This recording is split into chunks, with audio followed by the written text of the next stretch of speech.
Hello, thank you to anyone with the time and the inclination to join me today.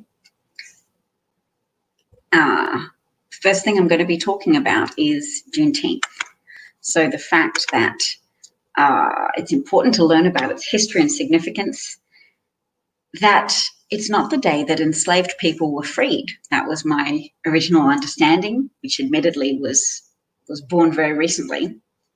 It's not the day that slavery ended. Juneteenth marks the day when enslaved Texans found out that they had been free for over 2 years. So June the 19th, 1865, Major General Gordon Granger arrived in Galveston, Texas, and announced the end of the Civil War and the end of slavery.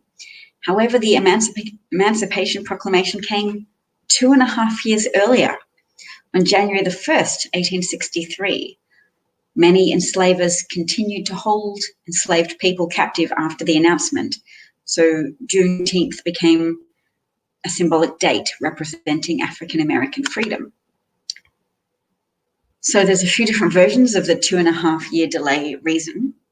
Some people think that the news was deliberately withheld by the enslavers to maintain the labor force on the plantations. That's an argument that has a lot of plausibility with me, and I imagine a lot of other people right now, because we can really see that some people get woke. Some people, seeing video evidence like police officers casually and callously asphyxiating a black male, can go, wow, maybe racism is really systemic and entrenched. And other people just are so emotionally invested in fighting off reality that you can see that attachment to slavery, that attachment to a arbitrary hierarchy of the races in which you pretend that some people are lesser than you just because you enjoyed the profitability and the convenience of having slaves in one form or other, whether it was literal slaves then, or if it's the ability to look the other way while police disproportionately charge, arrest, detain, stop, frisk African Americans and then convict them and imprison them, so that the loophole in the 13th Amendment is taken full advantage of, that slavery is disallowed in the United States unless someone is in prison, and then you may use their labor without compensating them. So it's no coincidence to many Black Americans who can see that pattern of equal consumption of drugs, but disproportionate frisking and charging African Americans for drug use, drug possession, and drug sale. So another explanation was that federal troops waited for the enslavers to reap the benefits of one last cotton harvest before going to Texas to enforce the Emancipation Proclamation, all of which or none of these versions could be true. Certainly for some, President Lincoln's authority over the rebellious states was in question. Whatever the reason, conditions in Texas remained status quo well beyond what was statutory. And the source for this is a website, www.juneteenth.com/history.htm.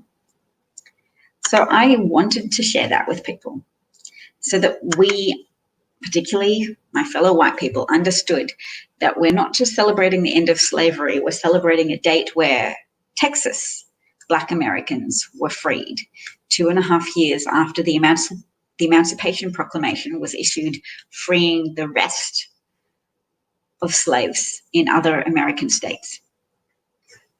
So thanks for listening to that with me. I now have some other points to make about other things. One of them is the fact that Trump is seemingly on his way out in an electoral sense. And provided America has a valid election, then he should be ousted from office. I draw people's attention to this research. A poll conducted between March the 20th and April the 20th. 7,749 registered voters were polled. And the thing I draw people's attention to is this highlighted green box here. So it's relating to Trump's approval rating. Do you approve or disapprove of the way Donald Trump is handling his job as president? That was a question asked of poll respondents. And then if you have a look, Democrats, it was broken down. Democrats, whether or not they know someone infected, they still had equal rates of disapproval of Donald Trump, 87%, because they already knew he was terrible. They already thought he was mishandling the coronavirus epidemic. So their approval rating stable. Republicans, pretty attached to their point of view. So there's only a 5-point increase in their average disapproval rating of Donald Trump if they belong to that group of Republicans who personally know someone infected. But in the green box, here I feel a little bit like Goldilocks. This chair, independents, essentially sounds like a big group of Republicans who don't like admitting that to pollsters, but who also pride themselves on retaining a degree of independent thought. Independent voters lose a whopping 15 points in their average rating of Donald Trump's performance if they belong to the group of independents who personally know someone infected. So then they approve of Trump at a rate of 27%, as opposed to 42% of independents who don't know someone infected. And there's an even more significant difference in the disapproval rating. It's a similar thing, but some of the don't know or not sure box is smaller. If you know you're an independent and you know someone infected, 66% of you disapprove of Trump, as opposed to 47% of you who disapprove of Trump if you belong to the group of independents who don't yet know anyone infected. And yet is a really critical word here. Yet means the people who since April the 20th, since March the 20th, and that period in between those two dates, now know someone infected. Because particularly in Midwestern, southern states, actually southern and western states, infection rates are skyrocketing. Florida has over 3,000 new cases today. So that group of independents, people who pride themselves on a degree of critical thinking, those people are having a plummeting approval rating for Trump, an average of 15 points lost, highlighted by that research. And that would explain why overall Trump has lost an average of 2 points in a two-choice, two-way vote between Biden and Trump when polled by people. Average of 2 points in June, average 2-point loss in April, average 2-point loss in polls in May. And that pattern is likely to continue because the coronavirus is not being managed. Trump's idea of managing the coronavirus was to increase propaganda about his alleged economic management competency, which is a fabrication and the opposite of the truth. So I always want to stress that for people. And in fact, I'll bring up an article now because it's really important for people to understand that there was a manufacturing recession in 2019, 4 consecutive months of a contraction in manufacturing indexes. Hi, Hero Maestro. Thanks for joining me. Hi, Persian Chick. Hi, Downer81. And hi, Jess. Nice to see you all. Is there a protest tonight? I wish you luck. All right. Let's have a look at this article in the LA Times. Please note. Oh, I'm being asked a question. Would you like to call in now? I will also have a call-in show this weekend, absolutely. And if you're free to talk now, that's also good. So this is a story published in October 11th, 2019. Let me highlight that for you. Ta-da.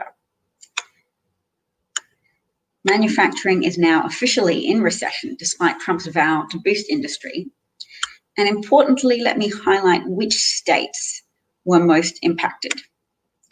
manufacturing has plunged into recession and is threatening to pull down other sectors, perhaps hitting hardest on supporters in those states that helped put Trump in office.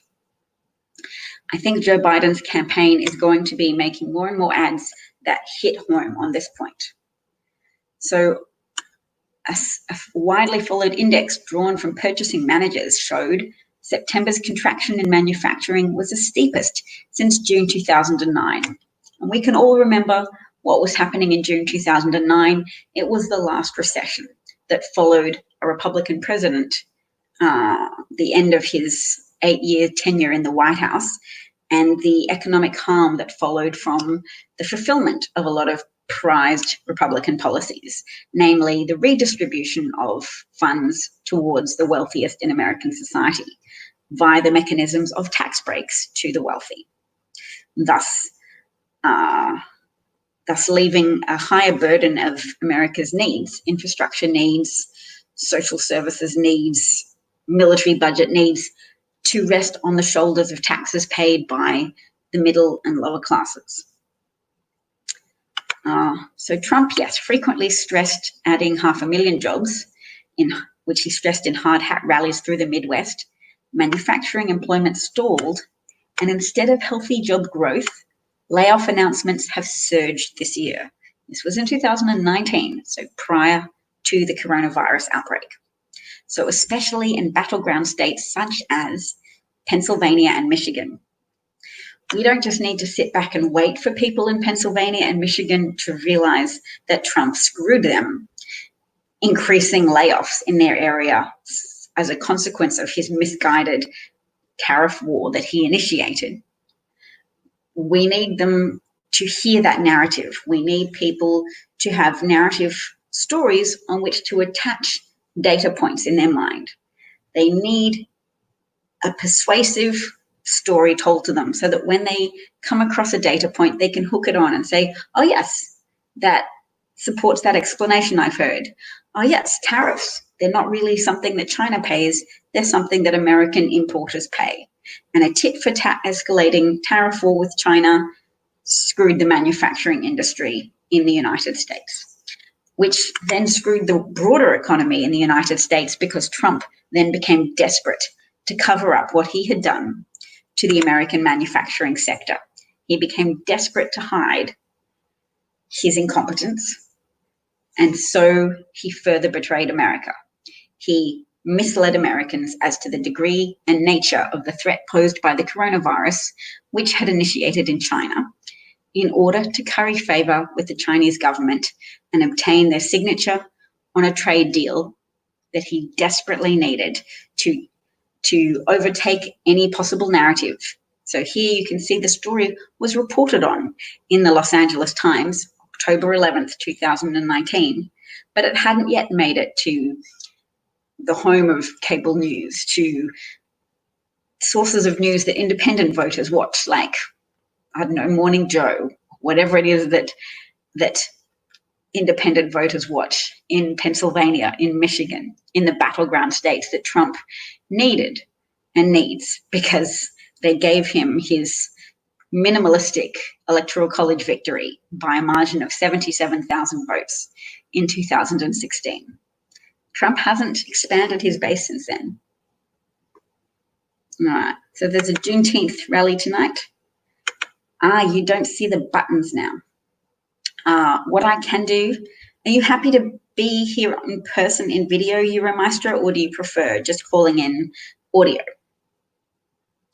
Because what I can do is share a screen with you if I direct message you a link to this broadcast. You can click on that. If you have a Google Chrome browser on your phone, on your laptop, you'll be able to join me. And that would be great.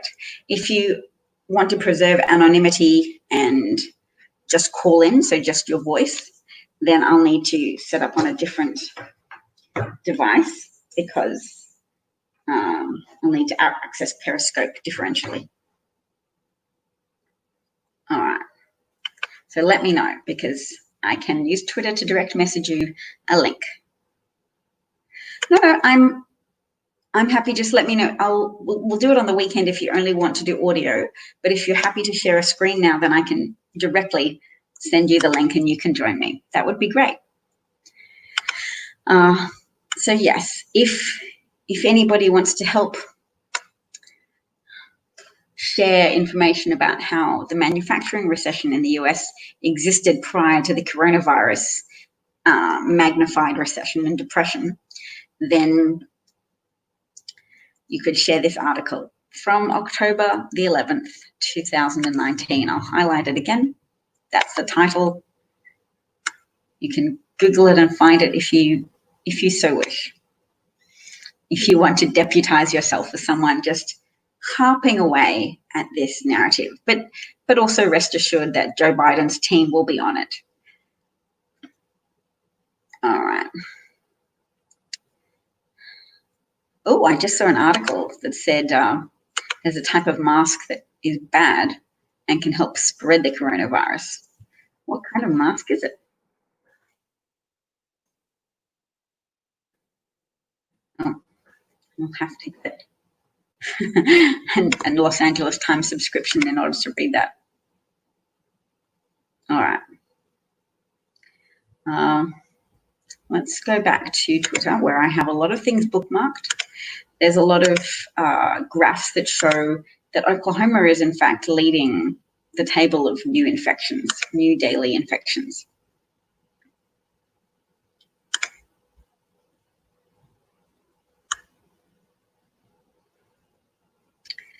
And here is a general graph. Someone is pointing out that I don't think many people realize what a tragedy this is, how many lives it will cost, how many people will unnecessarily have chronic health problems for the rest of their lives because of this, and how it will damage America for decades to come. Which is a sad realization, but it's true. It's something we all need to grapple with. It is the extent of the betrayal of American interests.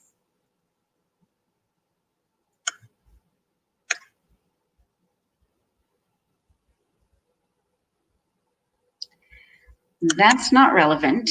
Are you trolling me? That's not relevant. I like Ian Holmes, but yes, don't ask if COVID's manufactured either. It's not manufactured, it's a disease, and mismanagement of the threat has, yes, caused the recession. The fact that it's a public health failure, extraordinary failure on the part of the Trump administration, has also resulted in an extensive and difficult to combat economic recession. That's relevant because Katie Hopkins is effectively a neo-Nazi British who has a lot of popularity with Nazis on the internet and who Donald Trump has retweeted numerous times.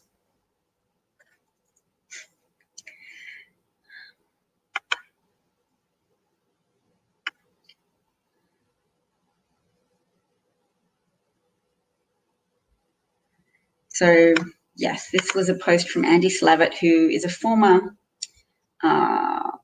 organizer of Obama Healthcare or the Affordable Health Care Act, and he frequently posts very informative threads about the extent and nature of coronavirus epidemic. So the European Union has been making at least an effort to contain the public health crisis, and here we have the United States is the blue line. And the 7-day rolling average of new coronavirus cases is at 23,000 for the United States and 4,000 for the European Union. So the population total of the European Union is approximately 400 million, so higher in total than the US. So there's no easy way for trollish type people to pretend that it's not a significant comparison. It is a very equivalent comparison in terms of population size. But yes, someone also writes, similar to how the US has given up on gun control and universal health care. Well, not under a Biden-Harris administration, because the time is right for Americans not only to elect a president who's not an active murderously negligent criminal, but someone who's a public servant and a Black woman who's a very dedicated and excellent public servant, and to have people realise that you can't just elect a Democratic president and then wash your hands of politics and walk away saying, job well done. We have elected hope now. We have elected competence. That's all that's required from us. You have to turn up to all elections. You have to turn up to midterms because Congress writes the laws. The president has some very powerful mechanisms to employ, but without Congress, you can't achieve progress in relation to filling up some of the direst holes in American society.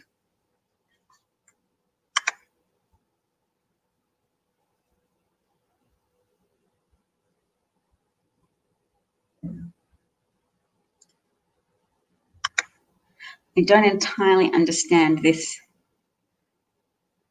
post, but that's okay.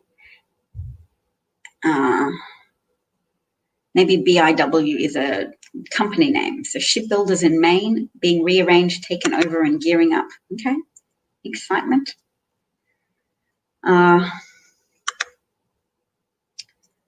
Yes, so how do we feel about this graph? I feel alarmed and concerned, but at the same time, that's the level of alarm and concern that I felt for months, seeing that not only did Trump fail America in January, February, March, the 70 days of inaction, that he was continuing to fail. And worse than fail, he was escalating the harm incurred by Americans by actively undermining mask usage and organising for FEMA officials to confiscate, to steal, to commandeer personal protective equipment supplies from states and from hospitals, that federal officials were turning up and confiscating shipments. And that this was reported on a bit, but not broadly enough for the American public to understand that the government, federal government, was actively sabotaging a coronavirus response. And at the same time failing, entirely miserably failing, to use the resources of the federal government to help Americans. Just completely neglecting to do that. Neglecting to activate the Defense Production Act to help Americans, to organise domestic level production of the needed elements to combat the virus. Ramping up mask production, Trump wouldn't do it. Ramping up gown production, swab production, Trump wouldn't do it. His gestures were cosmetic, was public relations exercise that sat as an iceberg, a token iceberg, visible part on top of a huge mountainous lump of inaction and failure. This is just a small comedy break because Nigel Farage is a right-wing politician who's allied with Trump, likely allied with Russian forces as well. He sabotaged the United Kingdom by encouraging people to vote for Brexit, which was Britain leaving the European Union in the same way that Trump tries to ruin American alliances with other countries. So we'll just listen because it's a small 10-second clip taken out of context. Oh. I've just realised I haven't had my proper microphone plugged in this whole time.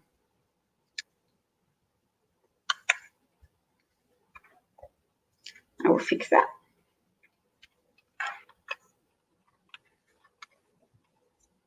This should improve the sound quality.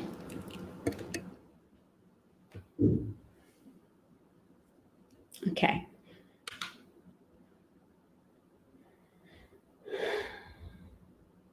Wow, that's practically a blocking because your anecdotal evidence that you haven't incurred COVID yet and you haven't been using a mask, that's propaganda to discourage mask usage, which is actively deadly. So I'm close to blocking you, Ira.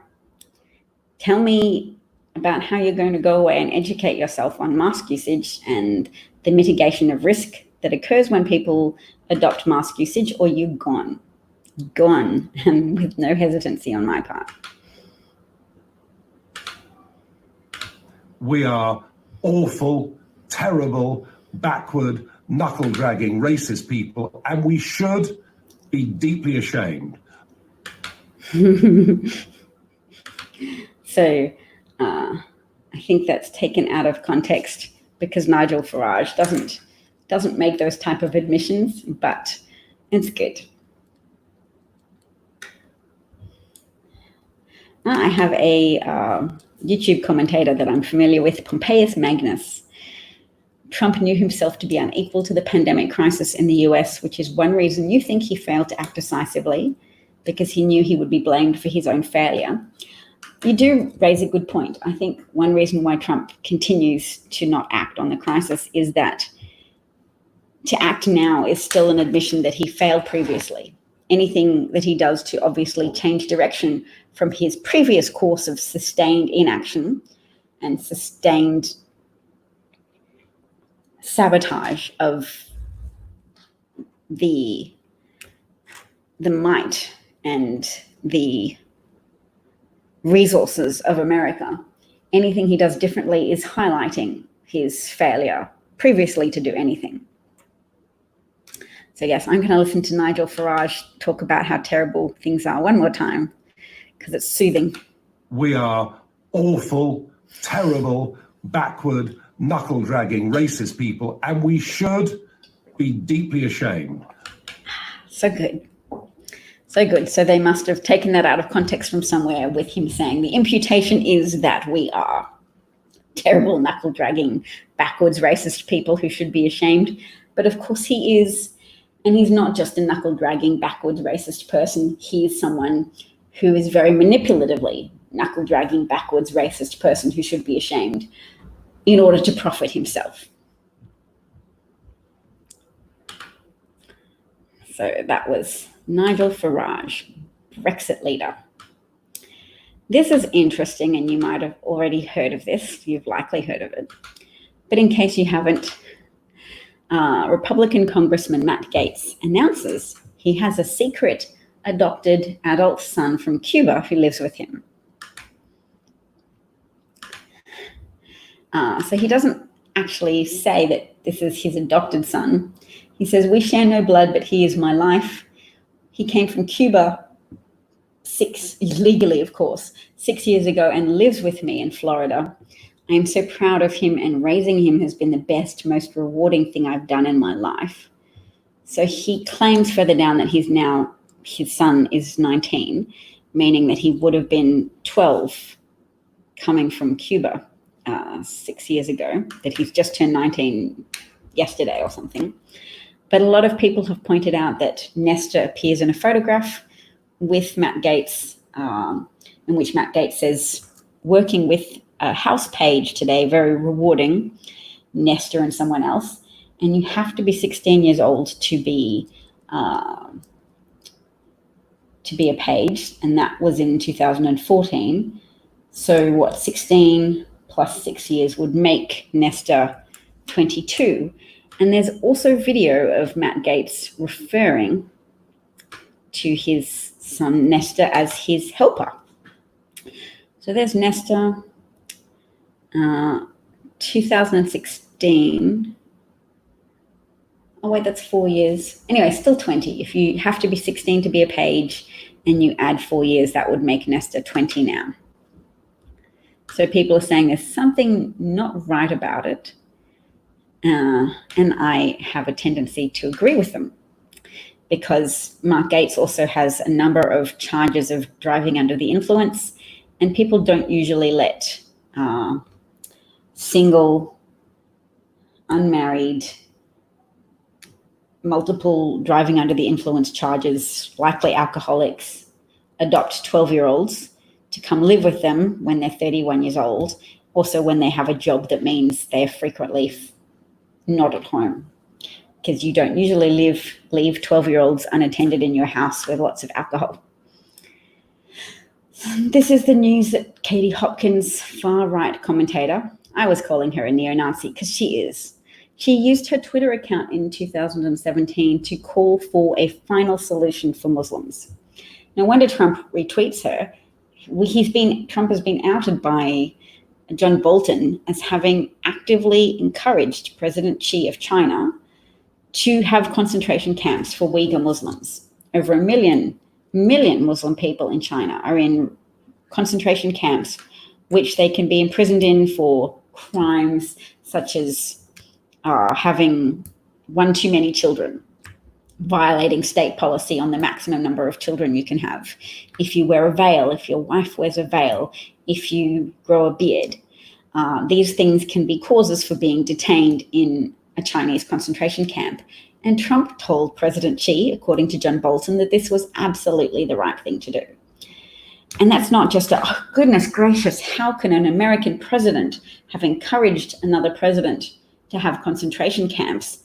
There already are American concentration camps for children who were forcibly separated from their parents, as well as children who migrated to America without adult supervision or without an adult, hoping to reach familial adults in the United States already, but instead have wound up detained in American concentration camps, in which they're sometimes deprived of soap, toothbrushes, blankets, darkness at nighttime, adequate food, any fruit or vegetables. And some reports from visiting nutritionists said they were able to beg some of the private prisons to start including a few tablespoons of applesauce in the diets of detained children each week in order to give them some access to fruit content. And think about that again, that's a couple of tablespoons of applesauce a week, because there was no fresh fruit or vegetable content in the diets that were provided for them from private prison owners who are being paid by American taxpayers $775 per child per night. So massively money laundering American taxpayer money to Trump donors, because private prison owners donate a lot of money to Trump's campaign account that he typically uses for legal representation for himself, to pay his son's girlfriend. Donald Trump Jr. has a girlfriend called Kimberly Guilfoyle who gets paid $100,000, I think, a year. And so does Lara Trump, the wife of Eric Trump. So campaign donations to Trump go to rewarding female family members of the Trump family, or female associates of the Trump family, as well as legal fees for the Trump family. So, yes. This is something we might look at more closely.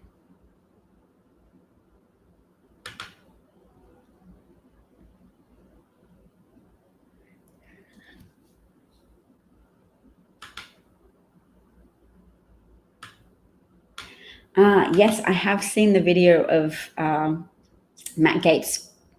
I've shared that video of Matt Gaetz referring to Nesta as his helper in a Christmas video.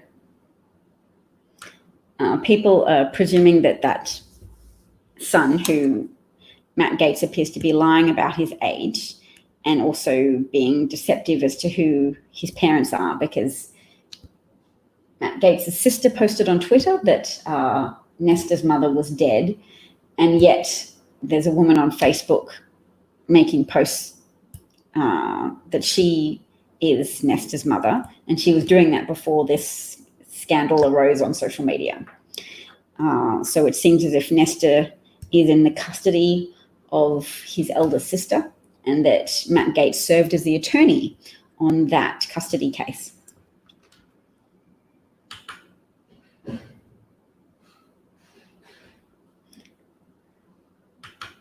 $180,000 per year for Lara Trump and Kimberly Guilfoyle. That makes sense. All right. Turning a blind eye to human rights in China is a pattern. It's an administration that is carrying out an amoral foreign policy that some might say is immoral. They want to look tough on China without actually being tough on China. Yes, because Trump is desperate to conceal, or at least he was desperate to conceal the recession that he was causing through his trade war, that he started to just do some performative masculinity, performative toughness. And he was desperate to hide that trade-instigated recession, but he doesn't need to do that anymore. And do you know why? He doesn't have to hide the manufacturing recession he caused, because another recession that he caused became bigger. And he was then busy trying to deny that he caused that one. And that was more easy to deny because you can blend in with a crowd.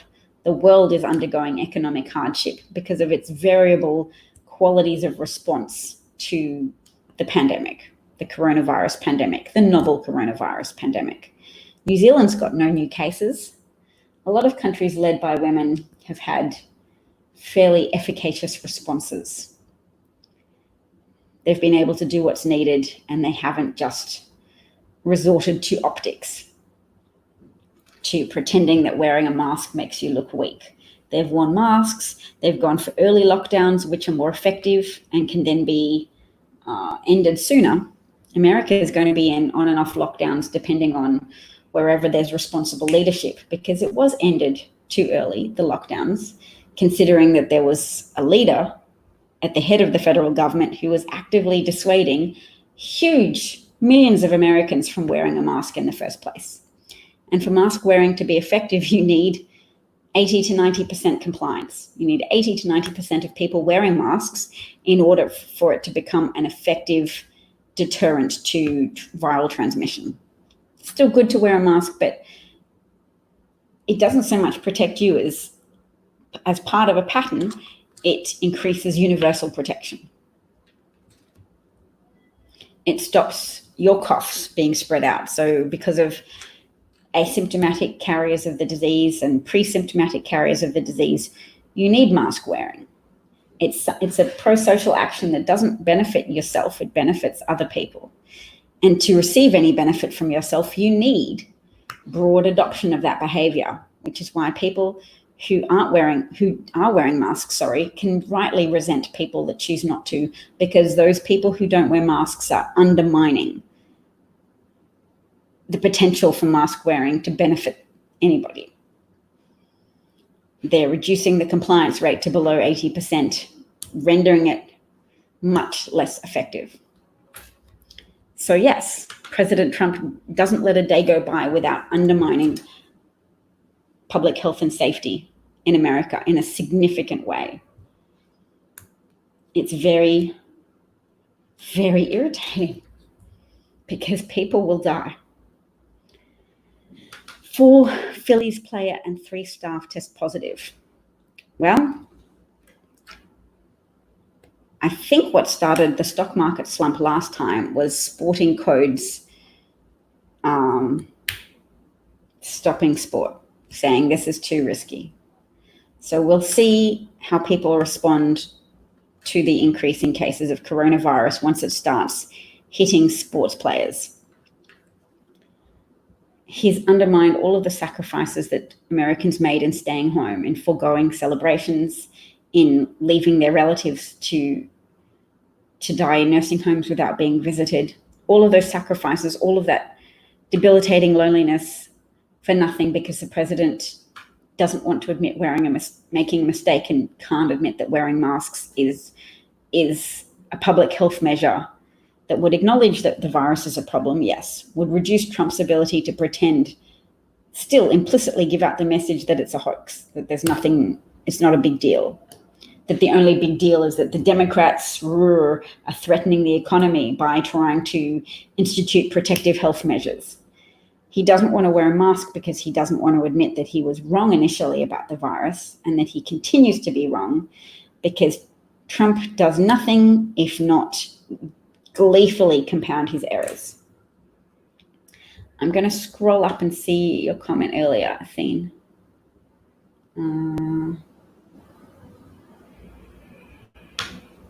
The LA Times discusses not using masks with valves. Valves. As the coronavirus is very small and germs can leak out. I did see the headline when I was on the LA Times, and when I tried to click on it, it said you don't have a subscription, so I gave up. But that would make sense. So it's talking about a subset of masks that aren't effective, masks with valves. I wonder if people have done further studies on face shields, because I've been advocating face shields for people with asthma, and also because it gives you eye protection, and your eye mucosa are one potential entrance point for coronavirus particles. So now I saw it. Thank you for persisting. Much obliged. Florida is seeing 5,000. Is it 5,000 new cases a day? I thought it was over 3,000, but that would be even bigger than I thought. Okay. I'll go to that article by... let's have a look at what stupid thing Trump said. He's honoring Juneteenth by threatening any protesters, anarchists, agitators, looters, or lowlifes who are going to Oklahoma. Please understand, you will not be treated like you have been in New York, Seattle, or Minneapolis. It will be a much different scene. So he's even using the term protesters there when Americans' right to protest is protected by the First Amendment right. So he's saying, protesters, you're going to be met with force from the National Guard or the American military or whoever Trump can get to turn up and threaten, tear gas, beat, mistreat, abuse, brutalize protesters. And all of these other adjectives are just for Trump to whip up his base. It's as if he doesn't want to win the election so much as just stir up his most lunatic and armed and insurgent hardcore supporters who are effectively neo-Nazis who will shoot people. I guess he's hoping that even losing the election, people will make a compromise of letting him stay in power if just to stop the aggression and the violence from his most aggrieved followers. He's really hoping there's enough of them, I'm guessing, to hold the United States hostage for when he loses the election. That's probably always been his backup plan.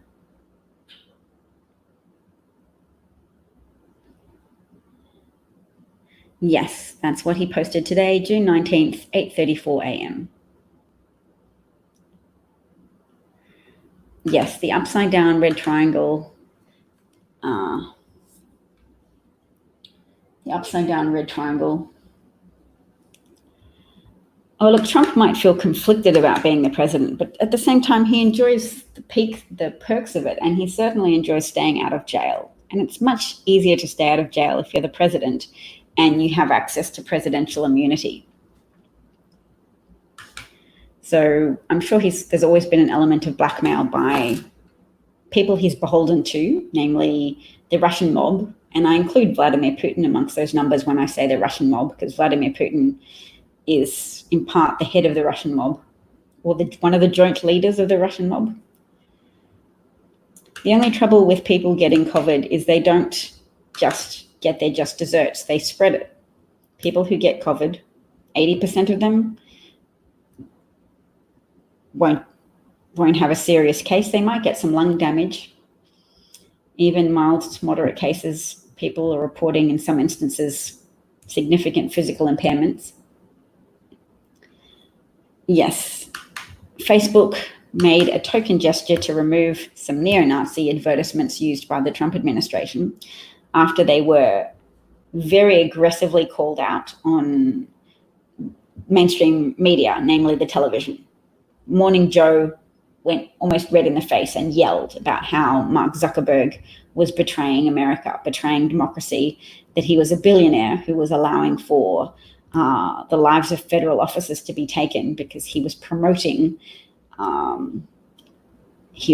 right-wing groups using algorithms that direct people towards right-wing groups such as the Boogaloo that conspire with each other to murder officers as well as destroy property.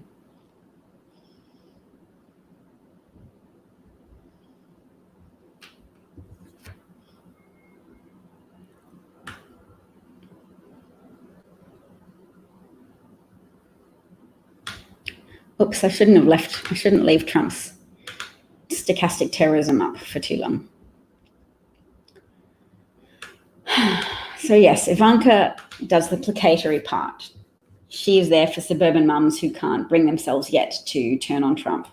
She tries to hold up the end of the mythology about Trump that he's not that bad. She's the sweet face of the fascists, saying, "Today we honour Juneteenth," when in 1865 news of the Emancipation Proclamation reached Galveston, Texas, marking the end of slavery in the US. Let Juneteenth 2020 serve as a day of reflection, acknowledgement, and education as we work to better inform ourselves, fight to remove unjust barriers to true equality, and achieve the full realization of our founding ideals.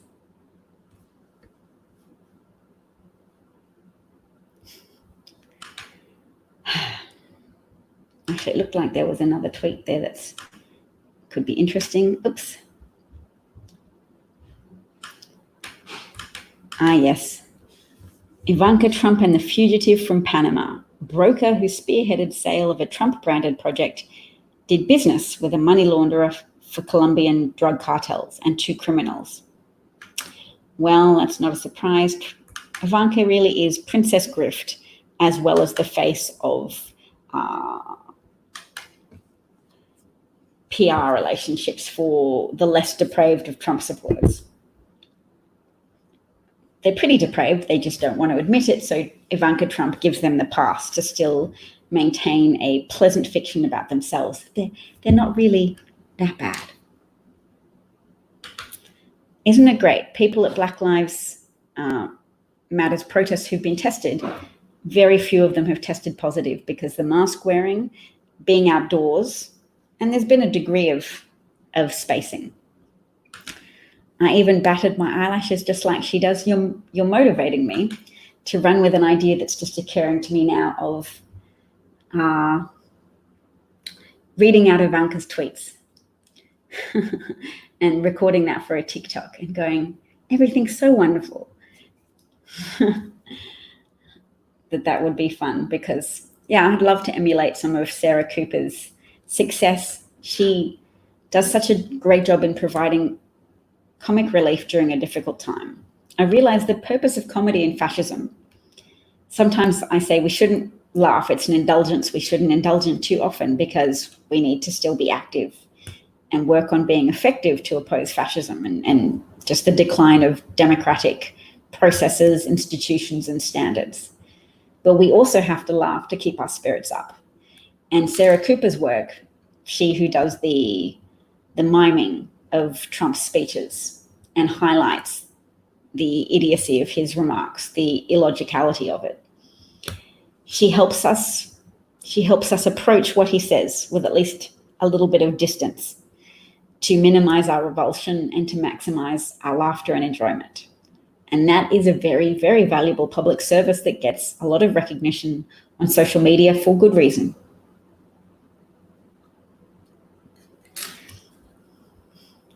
Are you saying do it? That's good. I'm glad you like my idea.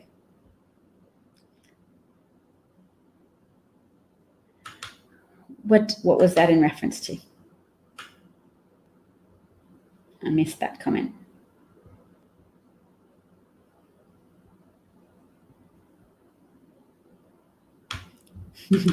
I'm glad you liked it. Yes, she has caused a lot of psychological damage to the world. If we're talking about Zuckerberg, he certainly has. Yes, he's a very unprincipled person who makes noises about how he wants to do the right things, but his actions are all very counter to doing the right thing in every circumstance. And the cosmetic thing of taking down some of those neo-Nazi symbology used by the Trump administration. Well,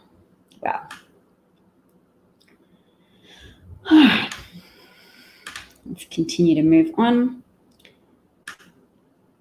Scoop, an internal department of, too much scooped. An internal Department of Homeland Security assessment of threats to law enforcement makes no mention of Antifa. It says overall protest-related violence has been decreasing significantly, yet Trump's Antifa nonsense continues. Of course it does. It's part of his propaganda to confect threats to America that he can use to prop up his support from scared white people.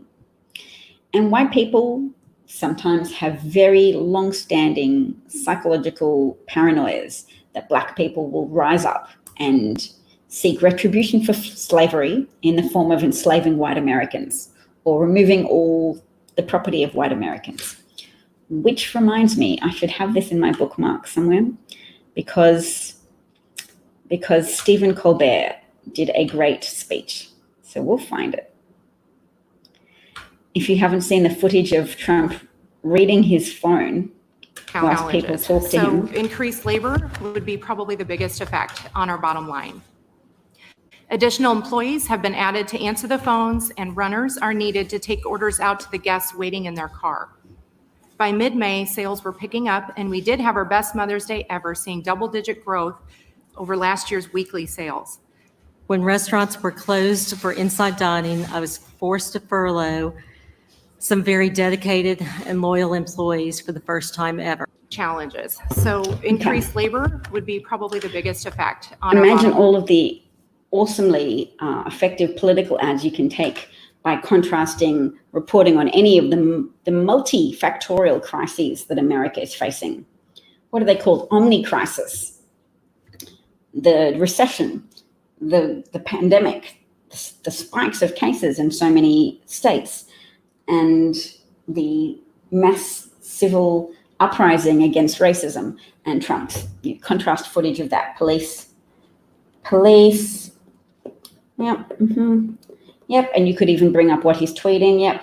When the looting starts, the shooting starts, listening to somebody. Oh yes, your American crisis. Inflame existing problems. Discourage mask wearing, which would save the economy. Yes, that's what the experts are saying. Mask wearing would increase public safety. Don't wear a mask, says Trump. Sent. Excellent. So don't forget, and don't let other people forget that that is his response to make trouble, to neglect America, to compound these very serious problems. Okay. Do you want to see Nestor himself? Actually, this is a bit tragic and awful. He's I think, piped in from the studio in Florida. Nestor, thanks for joining us. What do you make of Cedric Richmond's attack today? Did you see all this? I did not see it because I was sleeping from a workout from the night before. But yes, once I woke up, I woke up to seeing all these tweets, and I was like, what's going on?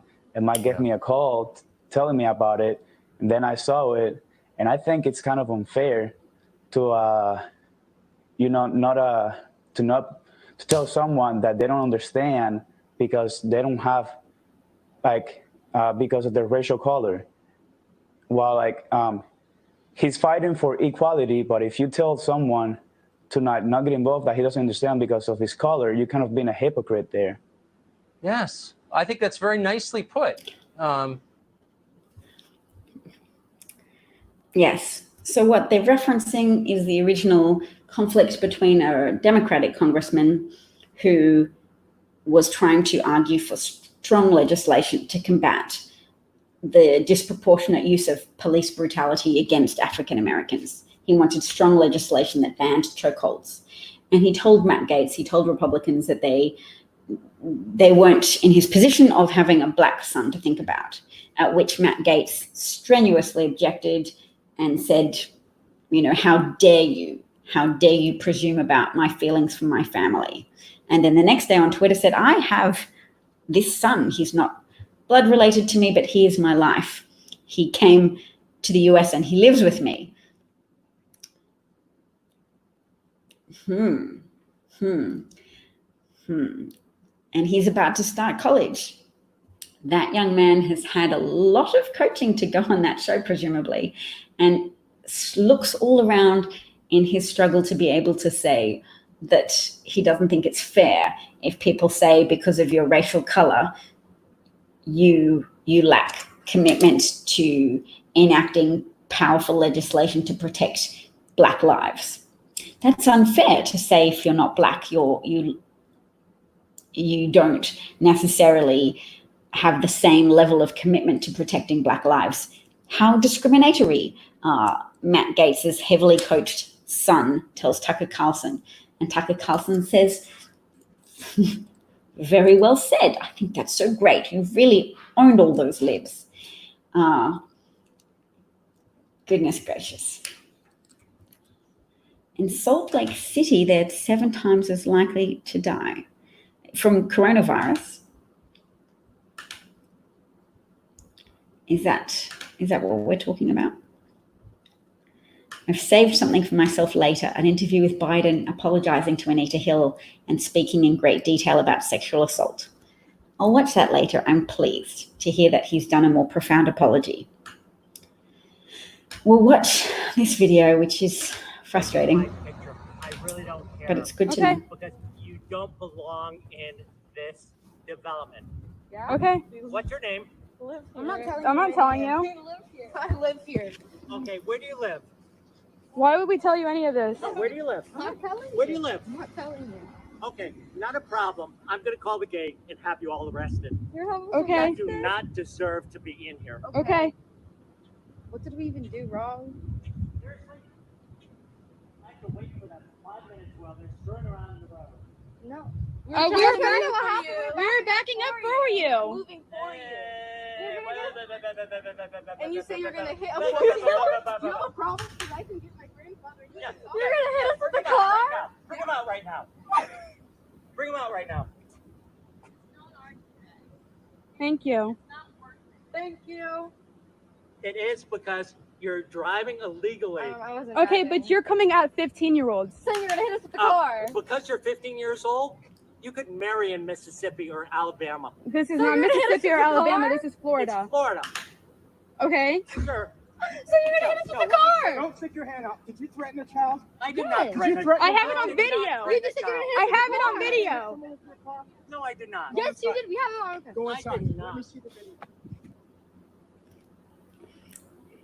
I haven't even seen the grandfather's face, but his body is a very good body for a grandfather. That is somebody who takes pride in his personal appearance, and I've only seen him from the neck down. But good, he says, don't put your hand up. Did you threaten a 15-year-old? Or did you threaten a child? Yes, his body was fit and he was strong. And I've seen Chris Cooper say that. Chris Cooper, who you may remember as the bird watcher from the Ramble in Central Park, who was attacked by a white woman using a form of violence that's not familiar to a lot of white people, a form of violence by extension where you say, I'm going to call the police and I'm going to tell them that there's an African-American man threatening my life. That was Amy Cooper making explicit how she was going to lie to police to bring the force of the law violently upon Chris Cooper. And he spoke to CNN recently and he said, in the new videos that are coming out where people are refusing to answer the questions of their white attackers, they won't give up their names and they won't justify their existence because Chris Cooper said, you don't participate in your own dehumanization. So for all of the white people who are saying to themselves, but why not just cooperate? Why not just acquiesce to their power over you? Why not just play into their understanding of the world as they have the dominance and they can make demands of you? No, you do not participate in that power dynamic because you do not legitimize how they think. You say, I don't have to tell you my name. I don't have to tell you where I live. I live here. And your racist supposition that I have no right to live here, that I have no possible legitimate means of living here, of existing in this space that you deem to be a white space, that is an invalid supposition and I won't endorse it with my cooperation.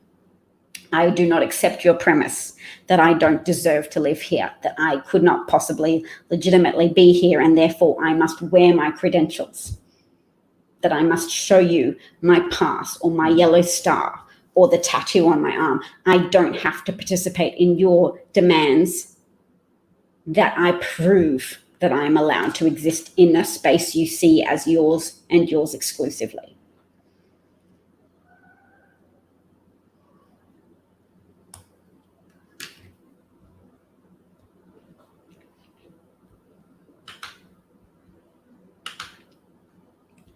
So that struck me. Fox News poll, Biden 50, Trump 38. Biden's lead comes from the backing of black voters, plus 79 points over Trump. So the vocal black people who can make a lot of money from validating the racism of conservatives by saying, don't worry, you're not really racist because here's a black person who's prepared to lie to support and validate your racist belief systems. Candace Owens, diamond and silk, or cubic zirconia and polyester as they're sometimes colloquially known.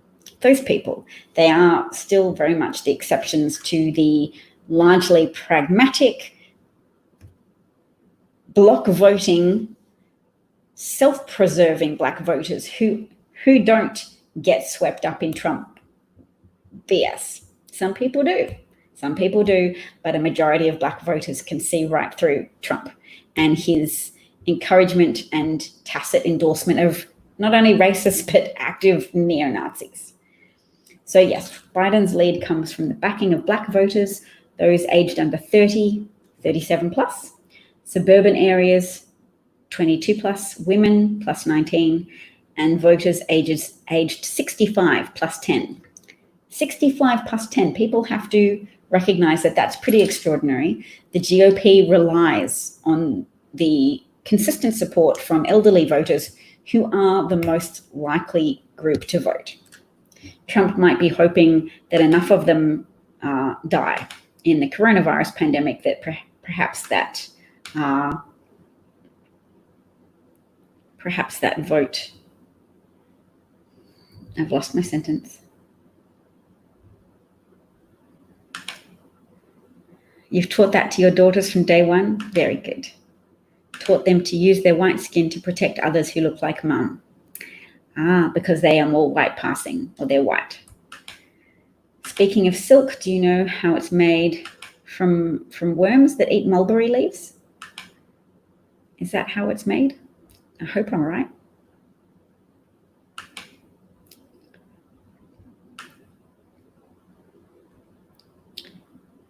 Yes, 10 plus 10 for voters aged over 65 is wild. And I guess coronavirus is more likely to kill elderly people who don't wear masks, so Trump supporters.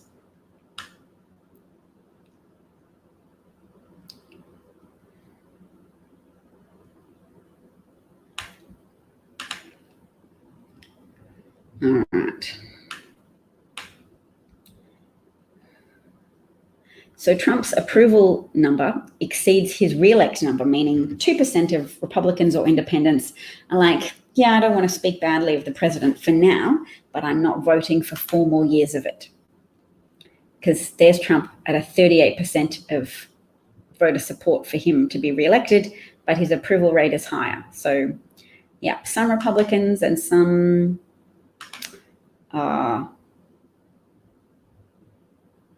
independents. This is a bit more of a breakdown. It's hard to imagine, but there really are people who somewhat approve of Trump, but still want to change and will vote for Biden. The highest categories of somewhat approves are non-college white women and white evangelicals.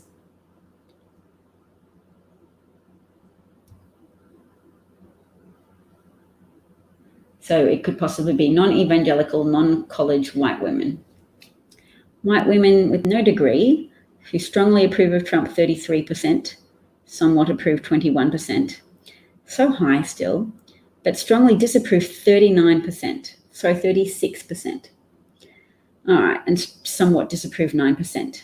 So what's that, 45% relative to 54% who approve, but that's still, in terms of trajectory, that's still going to be a fall because Trump was very successful with white, non-college educated people of both genders.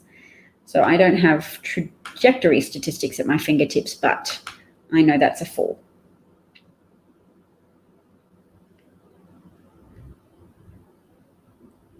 Oh, so the silkworms have to be boiled alive. Oh dear. Don't purchase silk products. Okay. Both have stepped up when needed to use their white skin as a way to protect people with less privilege. That's great.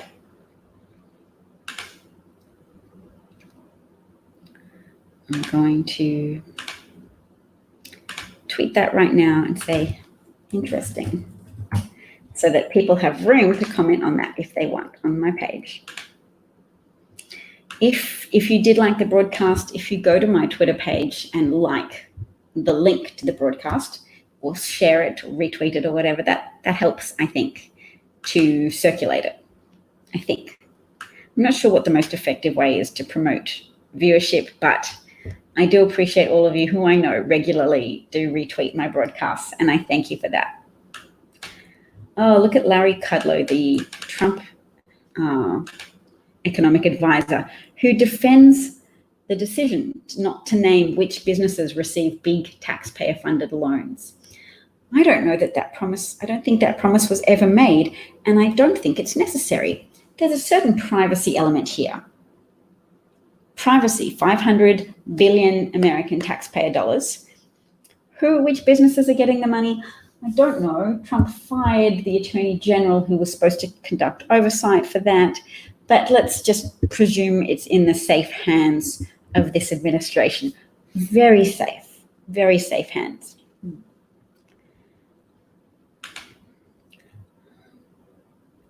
This is a wheel of COVID-19 and health inequalities. Let's have a look, because we have to remember that Trump is also rolling back environmental protections. And the more particulate matter in the atmosphere, the more poor people find themselves unable to avoid areas of high air pollution, and the worse that becomes for them in terms of health outcomes, because it already will give your children asthma. It will already give you respiratory diseases, but right now it will enhance the likelihood that you will die of coronavirus. If you are exposed to high levels of environmental contamination, of air pollution, fine particulate matter in the air, you will already have lung damage. If then compounded by COVID-19, you are closer to death. So, yep, that's a good wheel. I should print it out and just use it illustratively to remind us of the fact that if we're safe, if we're breathing air that's relatively clean, we are privileged regardless of our skin color. But know also that our skin color, if it's black, then we would be disproportionately represented in the statistics of people who are stuck in neighborhoods where some businesses are allowed to pollute the air and allowed to pollute the water. And it's Trump who has helped to roll back all of the environmental protections instigated by Obama, because he had to undo the work of a black president, but more importantly, he had to kleptocratically function in the interests of his donors. And it's immoral. The reason why we have democracy is to try and diffuse power away from the powerful so that they can not just make a profit, but actively endanger people's lives. It's supposed to, healthy, regulated capitalism in conjunction with democracy is supposed to allow people to make a profit, allow people to be productive without killing people. And those guardrails that prevent killing people have always been difficult to create and to maintain, and Trump has taken an axe to the guardrails. So that's an injustice which should really inform our thinking and inform our actions when we remember how much of our energy we have to devote to opposing a might is right worldview and a might is right system.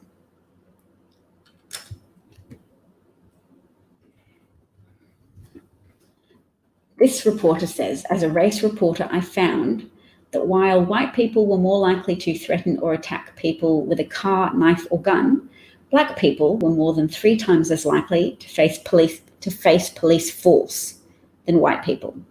In one town, more than 22 times as likely. Yeah, so white people feel more confident to threaten or attack police with a car, knife, or gun. that's such an important thing to bookmark, because whilst it probably won't make much of a difference to very determined racists, there are some people whose racism is less ingrained, whose racism is more superficial and therefore more vulnerable to challenge by strongly presented facts. So good for her for doing that research, good for her for digging into the statistics and finding out that white people are significantly more likely to attack police officers than black people, but black people are 3 times as more likely to be brutalized by police. And we've seen anecdotal illustrations of that Dylan Roof, after sitting through an hour of Bible study with the black congregants of a South Carolina church in Charleston, that he sat for an hour Bible class with them and then produced a weapon and slaughtered 9 people and wounded more in church after sharing a Bible study class with them that they let him attend, that they shared their worship for God with him, and then he crushed their universe down. And that he was then gently arrested by police officers and taken to Burger King because he was hungry. Whereas black people who irritate police officers by evading arrest are slaughtered.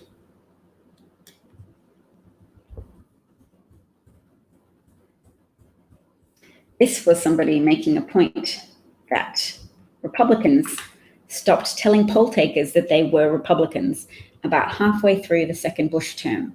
Rachel Maddow noticed this at the time.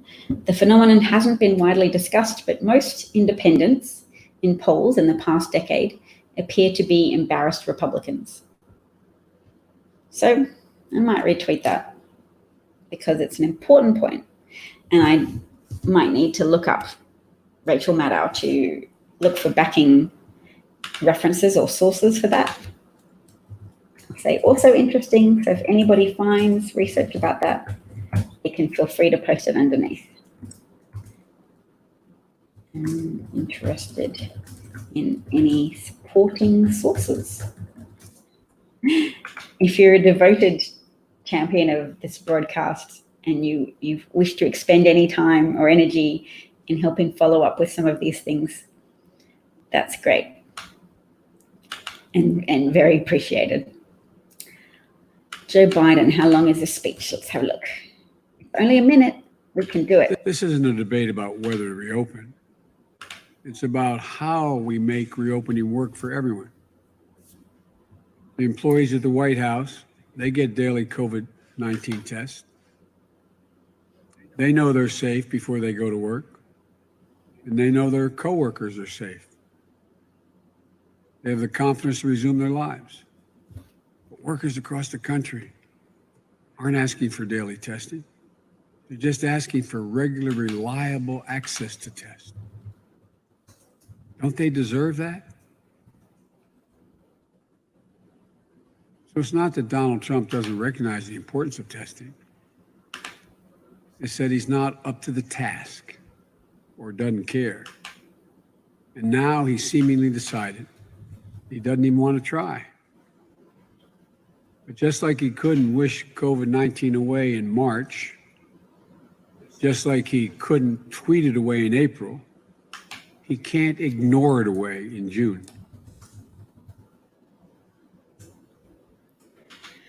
Yeah, well, he can't wish it away.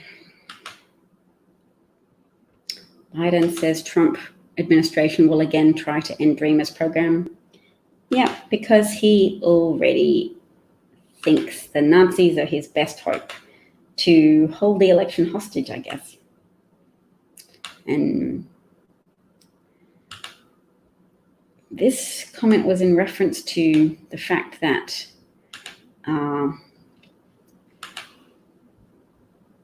votes by mail take longer to count. So in Pennsylvania's recent primary, more Democrats voted by mail and more Republicans in person. So Trump is trying to encourage Republicans to not care about the coronavirus so that they're happy to vote in person. And then he claims victory on the night because the in-person votes will be counted first, and then says, oh, it's cheating for the Democratic victory to be announced the next day or in the coming days after the mail counts have been voted. So we need to shut down that narrative now, because Trump is constructing it. He's prepping people to think that the election is rigged if he doesn't win. He's defeatable. He's defeatable with hard work and unity and persistence. So yes, Rick points out that if this pattern holds for November and nationwide, Democrats voting by mail because they're rational and have a rational fear of the coronavirus, and Republicans vote in person, it could mean that Trump could be leading in places on election night. Can Trump keep Republicans still irrationally confident that the coronavirus won't affect them until November? Feels like that might be a stiff task for Trump, but he's working very hard on it, continuing to not wear a mask, continuing to underplay the coronavirus, continuing to insinuate, actually no, he just states outright that the numbers are really coming down and that it's just all an artifact of testing. If you didn't test, you wouldn't have cases. I don't even understand how that's sold to people as a logic, but clearly it plays well to people who have forfeited use of their own brains, and they just are prepared to parrot whatever Trump tells them. So yes, election coverage needs to start preparing for Trump to make a false claim about it. Because when people draw attention to that, it stops independents from getting suckered into the compulsive pull of a Trump-created disinformation vortex. I'm proud of that sentence.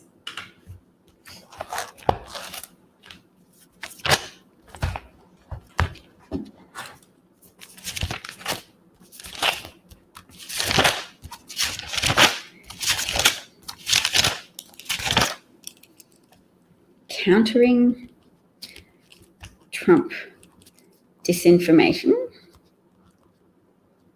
effectively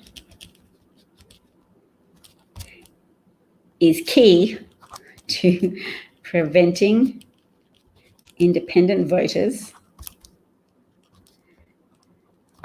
from being sucked in to the pull of a Trump propaganda vortex. Trump Fox. Propaganda vortex. Propaganda vortex. There, that's a sentence. And you liked the sentence, forfeited their own brains. Yeah. Forfeited the use of their own brains.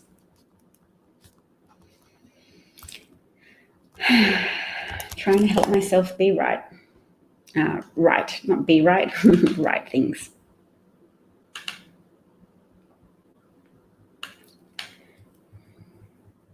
Oh, Rayshard Brooks. I have 3 kids. You know, I'm happily married.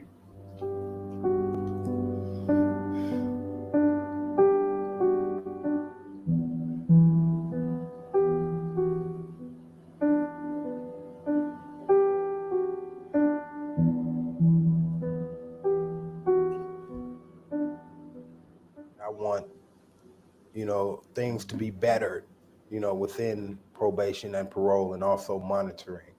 If you do some things that's wrong, you pay your debts to society, and that's the bottom line.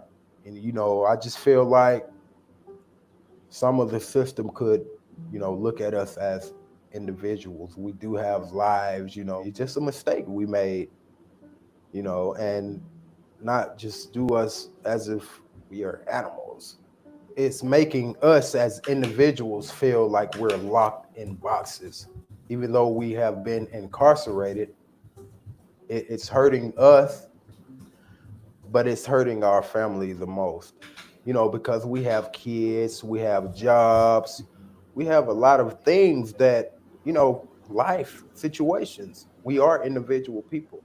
So as we go through these trials and tribulations, it's hurting our kids, and it's taking away from our families.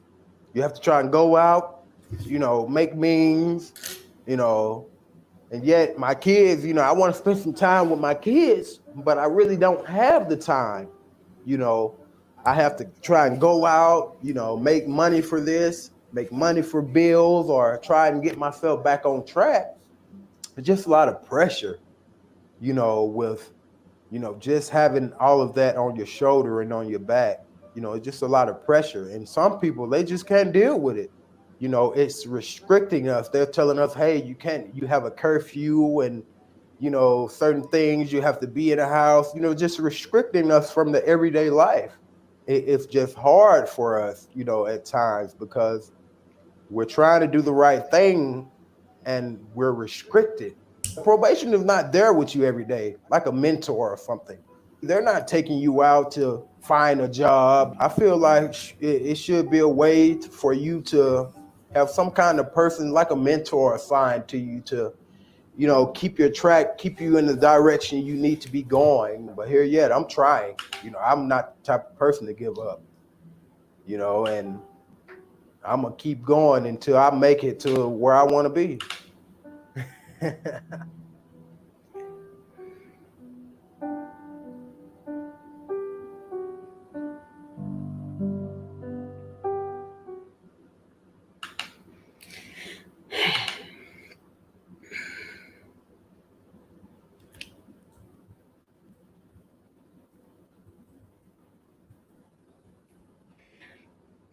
I'm sharing this because this is news.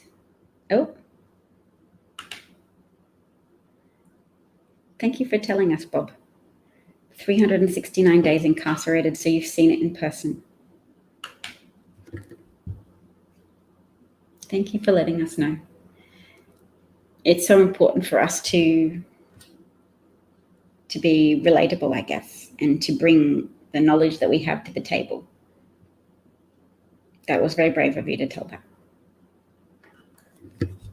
So you can tell us more of your experience, of your understanding of what the system is like, or what it does to people who've been ensconced in that system to help the rest of us feel safe, but at great personal cost, because it's a system that's often not very rehabilitative. It's not geared to rehabilitation, is it?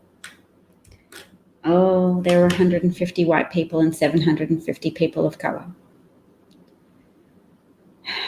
And whether people know it or not, that's a product of attachment to slavery, of a reluctance to let go of the opportunity to make profit from incarcerated Black people. Because of it's not just for safety, is it? It's not just about public safety. So many Black people are imprisoned because they are targeted in the comfortable knowledge that there won't be as much community outrage if Black people are unjustly imprisoned. We're just now getting started on community outrage that just Black people are unjustly murdered. We haven't got up to yet the Black people that are unjustly imprisoned as much. It was better than it is now.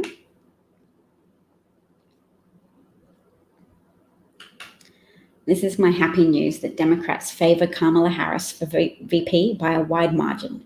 So 28% of surveyed Democrats liked Kamala Harris the best. 13% Elizabeth Warren was the second highest, and 12% Amy Klobuchar. Well, Amy Klobuchar has ruled herself now from VP contention, from being Biden's running mate.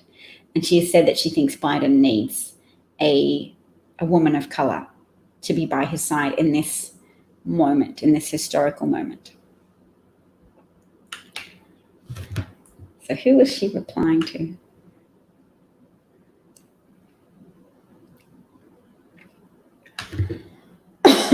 Oh, just somebody who follows me.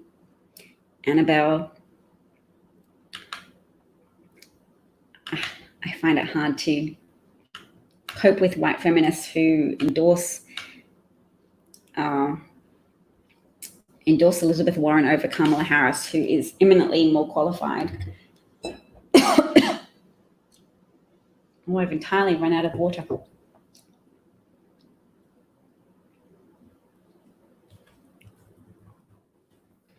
Check this out, 59% of Americans, including 59% of independents and 67% of women, say Trump is doing more to divide the country. So that's good that people get it. 67% of women understand that Trump's divisive. The thing Trump still benefits from is a pass for him that was created by reality television, a pass that says, that upholds the falsity, the mythology of Trump's competence in regards to the economy.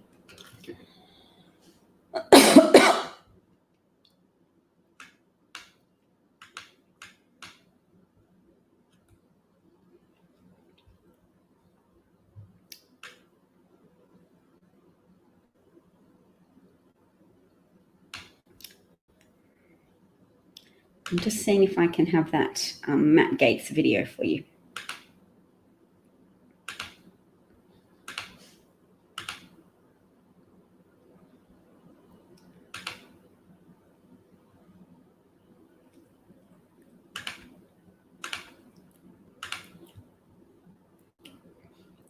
Matt Gaetz was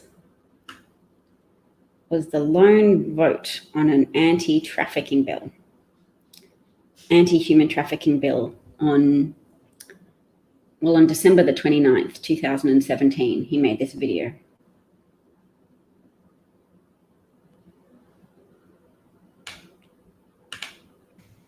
Hey everyone, I want to wish our entire Facebook audience a belated Merry Christmas and an upcoming Happy New Year. I've got to say it's been a while since we've had one of our Facebook Live sessions, but I'm glad we're doing it.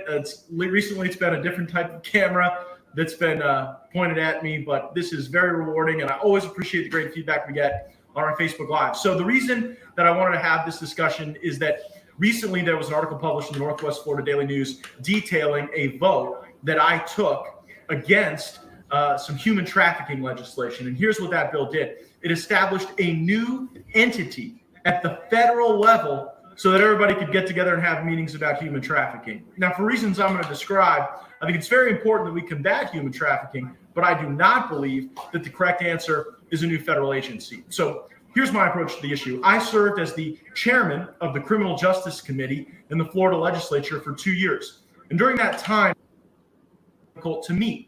Specifically, the element of duress. The case in Florida used to be that you had to prove, and during that time, Tampa. Anyway, that's Matt Gaetz, so it hasn't isolated the part where he says, "This is my helper, Nesta." But that's in there somewhere, because people went and found the section where he says, "This is my helper, Nesta," someone who he later claims is his son.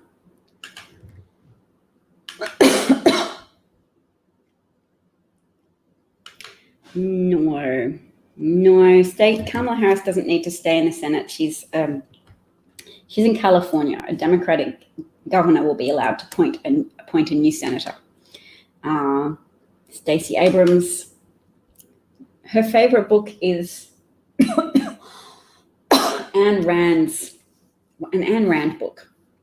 She doesn't have experience. She's a state senator from Georgia. She has experience. She doesn't have the same level of experience Kamala Harris does. So that's sweet that you support her, but it's not okay.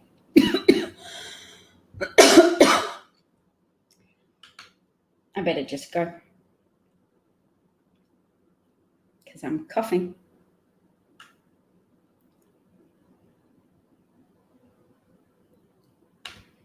So the system was better, and the prison system was better in 1969 because the state started a lot of educational programs, trade, education, plumbing, electrical work, etc. That would have been fantastic. High school and college classes, and they don't have that anymore.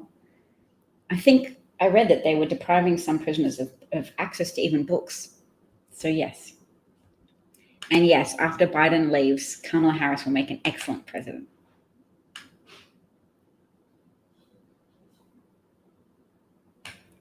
Harris is very good in hearings. She's so good. She's so good. She's got an economics degree. She was a guest professor at Harvard. She was educated at a historic Black college, Black university, and she's charismatic. She's got a broad following, and she's 28%, the most popular candidate with Democrats. So I guess I don't need to bother about arguing with people about it. The people already know who they want. And by a large margin, that's Kamala Harris.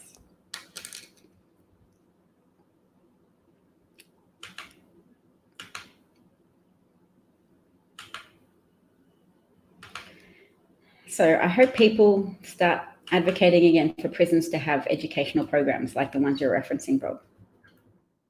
This is fantastic because this is about how Donald Trump is bad economically, and we need to focus our energies on shattering that myth.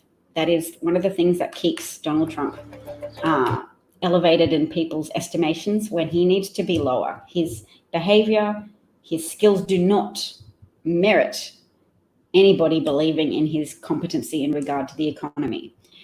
I've often said that Trump's in power because of white denialism of the competency of a Democratic Black president. The economy fell because of the actions of a Republican president, George W. Bush. Big recession. A Black Democratic president was inherited that recession, and he used Keynesian economic principles to invigorate America economically. And it took a while, but the trajectory was going up. Donald Trump inherited that upwards trajectory, and he stabbed it. He stabbed it with tariffs. He stabbed it with corruption and misdirection of American taxpayer money away from the middle class and the lower class by disproportionately awarding tax breaks to the wealthy to make the tax burden heavier on the shoulders of the middle class.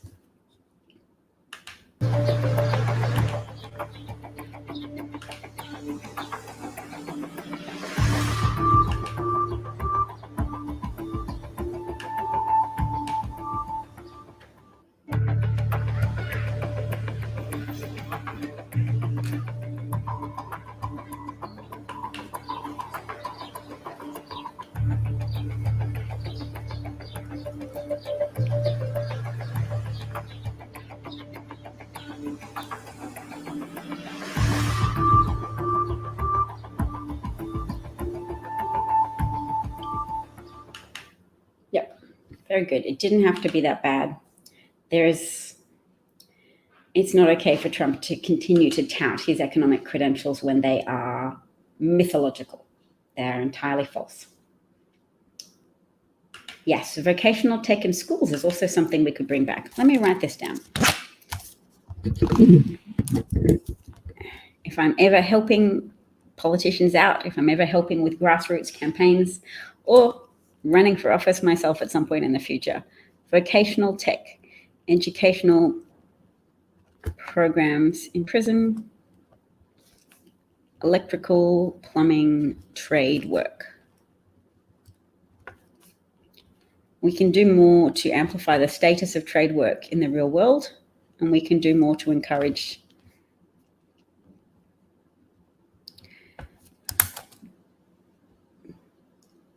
Yes, Trump is an expert at bankruptcy, certainly. He has a lot of experience in evading the law, in obstructing justice, in breaking the law and ripping off taxpayers and ripping off subcontractors and ripping off investors and ripping off the general public.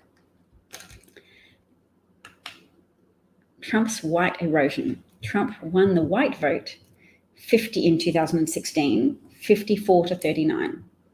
Now he's polling with whites 50 to 42. So on the days when we feel hopeless, on the days when it feels like nothing can convince Trump voters of the error of their ways, whites, Trump's people who voted for him by a majority of 54 to 39 in 2016, that majority has eroded. Now it's 50% of whites polled support Trump, and 42% of whites polled support his opponent, in this case, Joe Biden. So is that a differential margin of sexism? The opponent's no longer a woman? That might be one factor, but also Trump's presidency is no longer rhetorical. It's a reality, and the reality bites. And that makes it more difficult for some people to keep up the self-delusions that Trump is good at anything. So Trump won the white woman vote 47 to 45. So that's really, it's that low? I thought it was higher for Trump. But anyway, white women vote 47 to 45.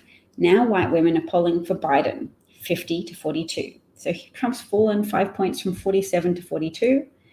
And support for a Trump opponent has risen from 45 to 50. Yeah, okay. Lost 5 for Trump, gained 5 for a Trump opponent. White men went for Trump, 62 to 32. That's high, white men. Lordy. But now they're polling for Trump, 57 to 34. They've lost 5% support for Trump, and for his opponent, in this case Joe Biden, a gain of 2%. A little bit more stubborn than women, but look, it's still a loss of 5. 47 to 42, 5. 62 to 57, also 5. Interesting. 5 points. 5 points of white people prepared to go, you know what, it's not working out that well. And I still see it as in part a function of who knows someone with coronavirus. And as such, that proportion of white people who disapprove of Trump is impacted if they're an independent voter, or they consider themselves to be an independent voter. So they watch news outside of Fox. And they go, hey, Trump said coronavirus wasn't a problem. He's still acting as if it's not a problem, but I know someone who's infected. So reality is contradicting Trump in a powerful way. Corporate America steps up anti-union efforts as employer behavior during the pandemic spurs worker anger and activism. Let's cover that again tomorrow. I will open up the tab. And that's what we looked at yesterday. What do you do if you've bought $600,000 worth of hydroxychloroquine pills to combat coronavirus, and then the FDA removes authorization for hydroxychloroquine as an emergency treatment?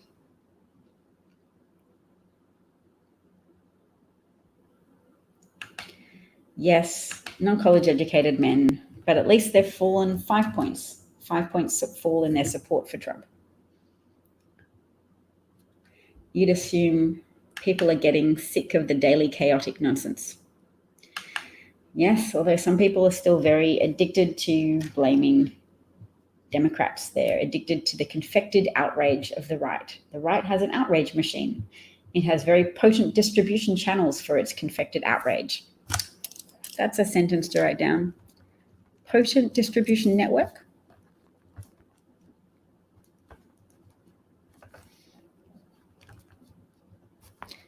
For right-wing confected outrage.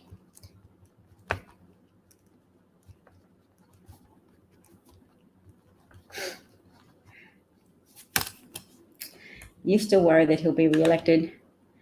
Don't worry. Yes, he does have help though, so that's problematic. But it's hard to be confident. But by November, so many people will have been sick. And so many people will have died. And the economy will have really fallen further, because sick and dying people don't make for good patterns of economic consumption. They make for terrified, confused people. Confused that their president will have been lying to them for so long and preventing them from even adopting measures that could have helped, actively harming the prognosis of not only collective public health in America, but actively harming the prognosis of the economy. Infected outrage, yes, although I was saying confected, which means made up. Spun like sugar in fairy floss. I would agree with that a lot of America's economic problems started when Republicans started busting the unions. Because it's just a reorganization of power, taking away or trying to undo. What was it, Roosevelt's, the deal? What's the deal called? The New Deal. And then green people are trying to suggest, or environmentally conscious people are trying to suggest we have a Green New Deal, And Biden is even suggesting that that is key to reinvigorating the economy. So post-Trump, hopefully he will do a lot to direct public money into establishing stronger green energy systems, green energy infrastructure, because that's a direction for America to grow in without sabotaging the future of America's children. And the Republican Party ignores it because the Republican Party is coal captured, as is the Australian government and the Brazilian government, and to a degree, probably the government of the United Kingdom, although they are more tokenly attached to the idea of greening public policy. Yes, this is true. The sickest part of Trump's reaction is that he's fully aware of who's dying, that it's disproportionately poor people, and that it's disproportionately the elderly, the vulnerable, and very disproportionately African-American people. Black people are dying. He did this with Puerto Rico, and it's sickening to witness it in the United States as well. Puerto Rico is part of the United States, a territory of the United States. Needs to be a state to have more power, but look how powerless Americans are. Oh, thank you so much. You've really made my day by looking up something I said. Yes, she's said it in interviews that her favorite book is authored by Ayn Rand. I don't remember which Ayn Rand book it is, but Ayn Rand authored her favorite book. She is a controversial Democrat, and now perhaps I have converted someone to acknowledging that Kamala Harris is the most qualified candidate to be Joe Biden's running mate. She is a woman of color. Her achievements are extraordinary. She's not a cop, as everyone says. She instigated many programs to reduce disproportionate imprisonment of Black people. She instituted a lot of justice and policing measures. Because she knew and she understood that system reform is an important way to save lives, to save the lives of Black people who would otherwise be stuck on a merry-go-round of perpetual imprisonment and hardship.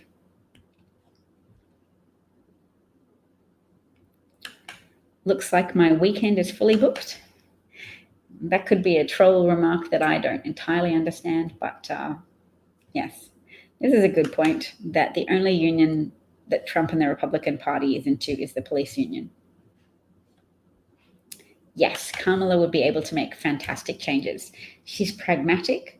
She understands the value of education, and she also understands the value of addressing at a systematic level the injustices faced by Black Americans without denying the fact that crime exists. Crime exists, and sometimes individuals make the wrong choices and they need to face consequences, or society and communities need protection from people who hurt children or murder people or commit violent crime. No, she's his running mate. You know she's going to be his running mate. Don't fight it. That's my advice to you. Don't fight it. Puerto Rico and Washington are two areas where Trump can freely flex his muscles because there's no state governors to protect those areas. That's why, yes, that's why there was so much military and paramilitary, like weird people dressed in military fatigues without any numbers or names or indicators of what department they belong to, because he could. Absolutely.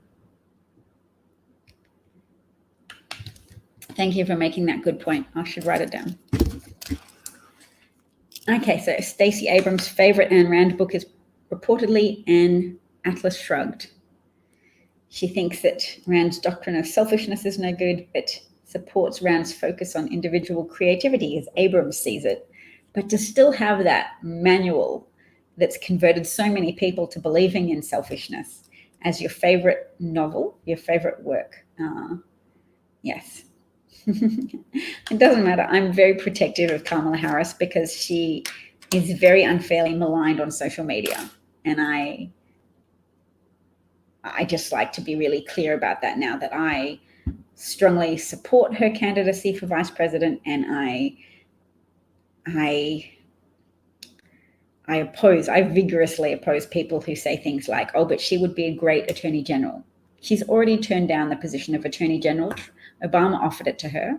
If she's vice president, then that helps to shoehorn in a potential Democratic president in 2024 who is female, who people will have already grown accustomed to seeing in a position of power. Vice presidents have a history of having a reasonably good chance to win a presidential campaign. And she's so good. I hate it when people undervalue Kamala Harris or, not obviously undervalue her, but just make remarks like, oh, she'd be a great attorney general. Attorney general is too inconsequential a post for her. We only see attorney general as a consequential post right now because William Barr is so abusing that position. But normally, provided you're not corrupt and totally violate the limits of your power, don't totally violate constitutional mandates to have separations of power between the executive branch and the legislative branch, then you just have an attorney general who helps oversee a Department of Justice, who helps have a civil rights division of the Department of Justice. That's very important.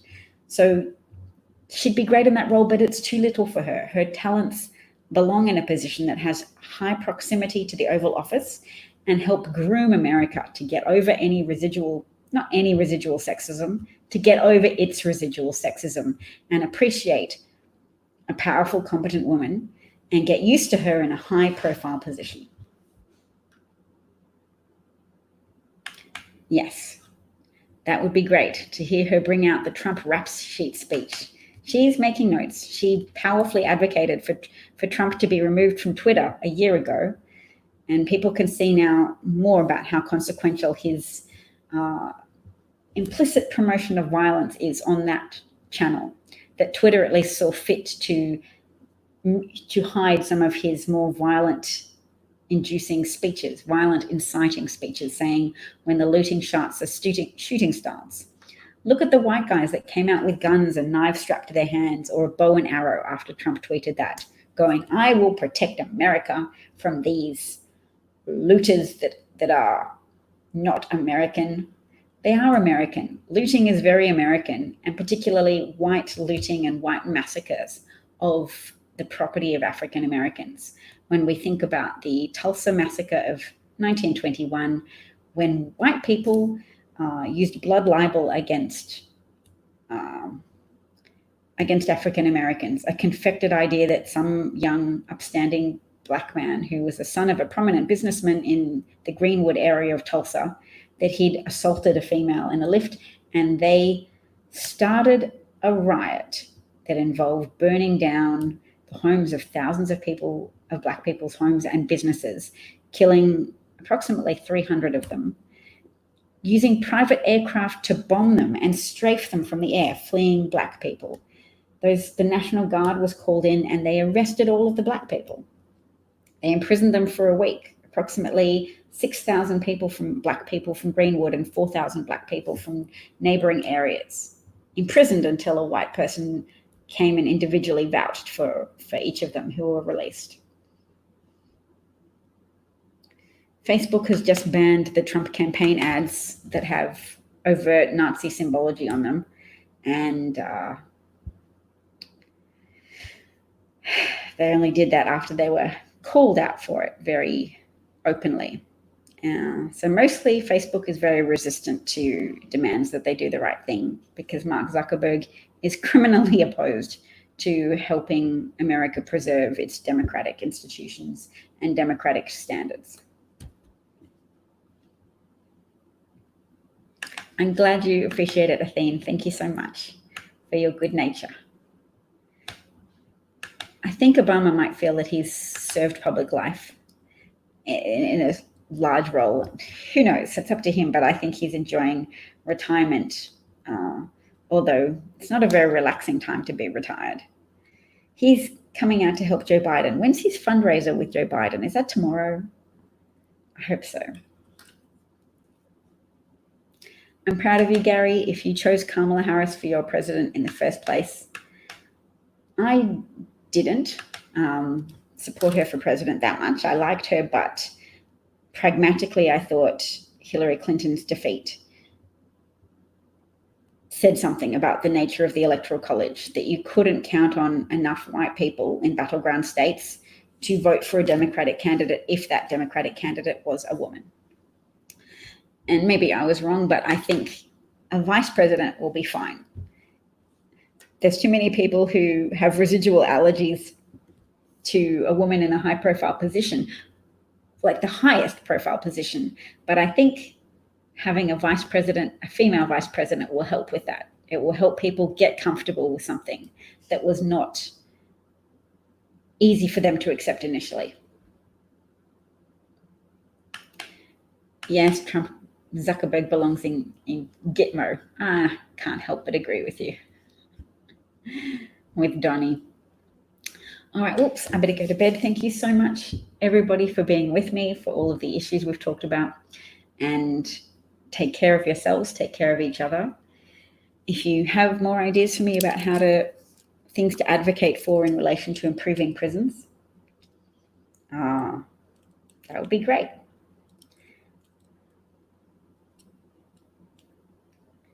I could write a speech program for people in prison who have limited visitation with their children as to how to best support language development in children. Oh, thank you for asking. That's very kind of you. I do have a Patreon name. It's DavChat. DavChat.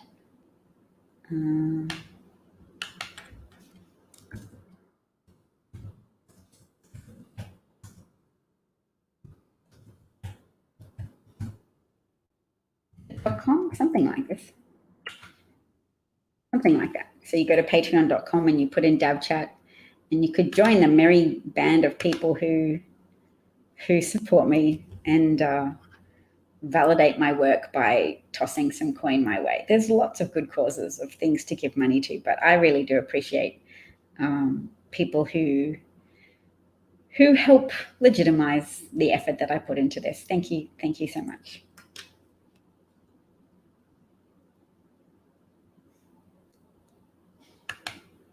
Oh, that's good. I had to plow through the syntax of that front, but you're saying I'm helping provide a relatively no-nonsense deal with the news. Thanks, Jimnet. I appreciate your very forthright presence on this channel. Your commentary has lots of good value. Thank you, Alan. Less people of color in prison now, that since marijuana was decriminalized. Ah, yes, you were saying that up high, Bob, and I didn't get to it. Worth every penny. Thank you.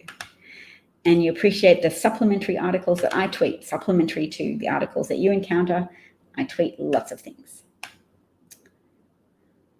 I'm going to just scroll up to look for Bob's comment about decriminalization of marijuana. Yes, Trump is the only candidate that suggests violence against reporters.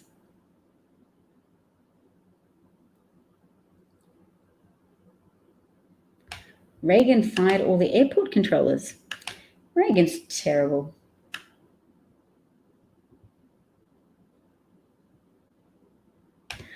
Let's do that another time. Jeff, we'll have a look at the debt clock. Although I'm not a conservative, so I don't get all agitated about debt in the way conservatives do. And in fact, there's a book I intend to buy called, is it called The Debt Myth?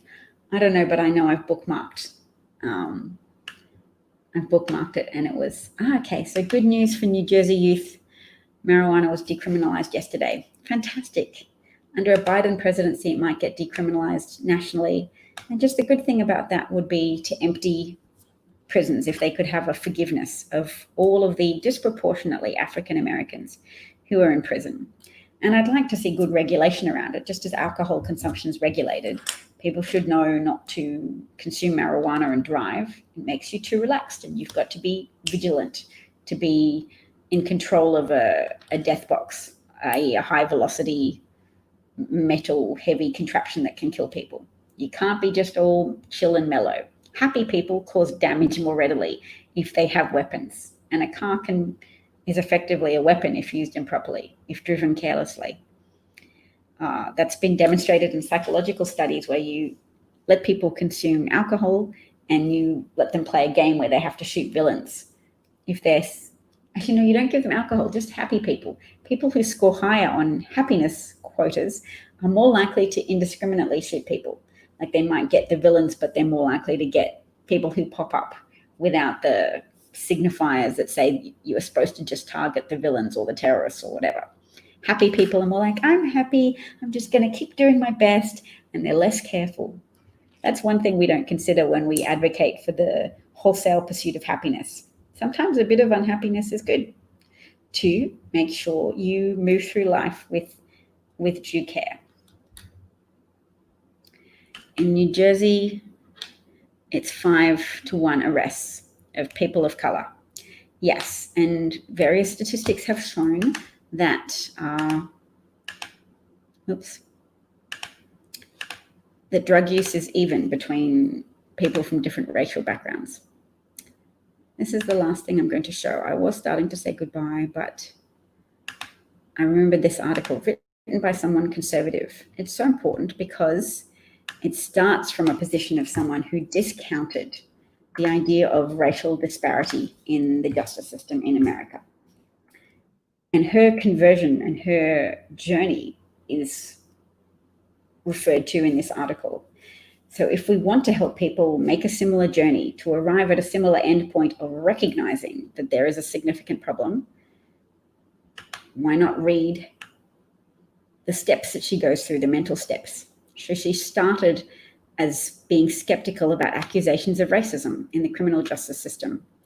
She knew that Black people comprised only about 12% of the population, yet comprised 33% of the prison population.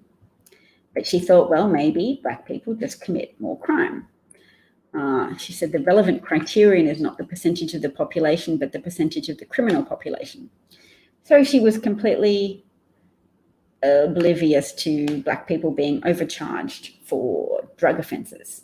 And that then once you've already served time for a minor nonviolent offense, which you're disproportionately likely to be searched for, charged for, arrested for, and convicted for, and jailed for, that also makes you more likely to commit more serious crimes as well, if you've already been criminalized for a crime that white people commit at equal rates to Black people, but are not equally committed to jail for.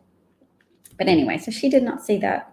And then some counted, okay, but look, if you look at who winds up on death row, you can see the racism more clearly. Less than half of murder victims in the United States are white, yet a 2003 study found that 80% of inmates on death row had killed white people. So a majority of people on death row had killed white people, but less than half of murder victims in the United States are white, indicating that American judicial systems are more likely to punish Black people with death if they have dared to kill a white person. So she thought that maybe if Black people kill Black people or white people kill white people, they're more likely to be crimes of passion, i.e., you're more likely to be partnered with somebody of the same race, and so just killing your husband and wife, and then you're less likely to get the death penalty if you just murder your partner.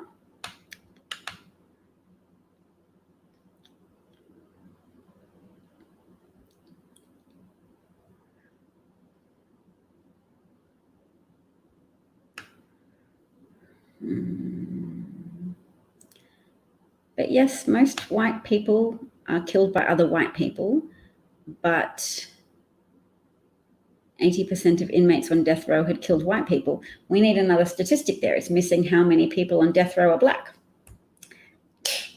She really needs to include that. Anyway, she thought Michael Brown's death was tragic, but she thought the narrative was still flawed. She started to change her view. She's begun to doubt her previous convictions. Was it the sheer accumulation of cases? Eric Garner was choked to death. Yes, he was resisting his arrest, but for what? For selling Lucy's untaxed cigarettes. Yes, a white person would not be arrested. A white person is more likely to be given a caution for a crime of that nature or a violation of that nature. Freddie Gray was taken into police custody, handcuffed but not belted to his seat. Police took him for what they called a rough ride, and somehow that resulted in him snapping his spine in the police van. He lapsed into a coma and died a week later. That is such a horrific death. Such a horrific death, to snap somebody's spine. To take them for a rough ride. I mean, I don't give the police account any plausibility. They might have just broken his back just by being violent towards him directly. But if they also just purposely left him not handcuffed but not seatbelted, and then rode him over so many bumps that he broke his spine, that's also just so disgustingly brutal, so disgustingly callous. Anyway, Walter Scott was stopped for a defective tail light.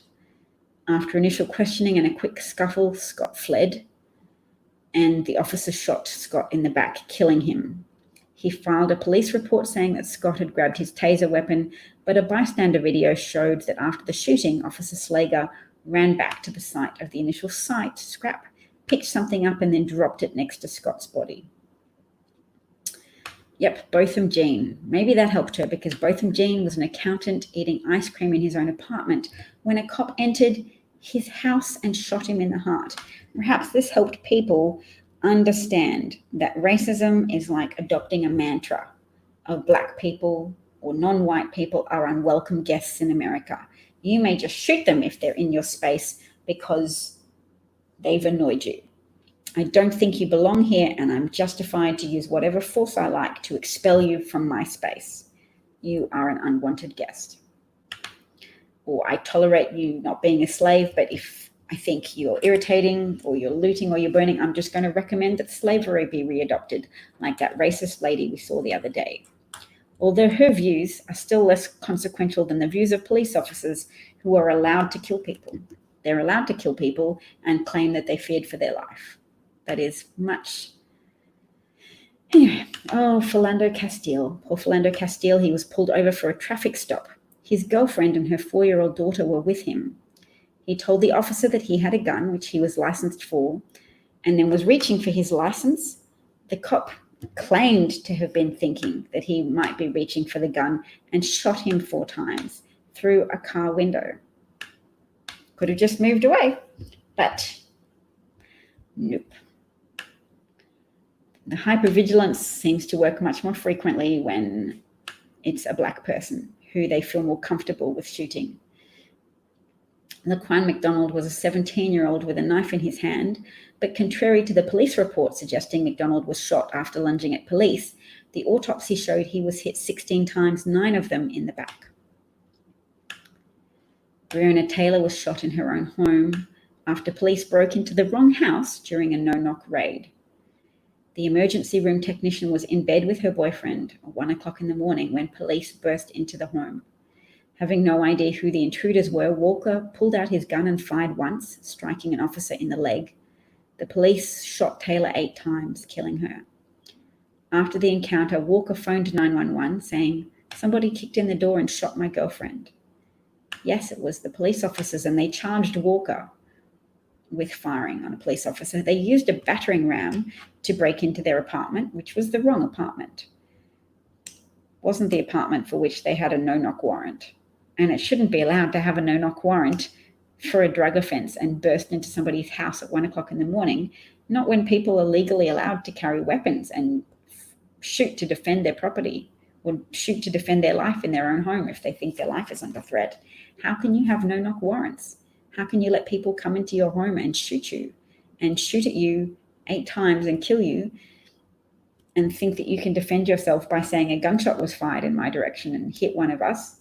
They just punish people for trying to defend themselves or trying to save their own lives.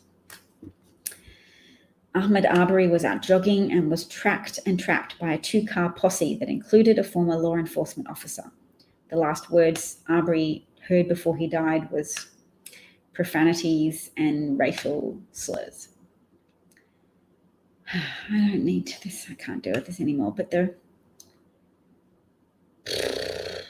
point is,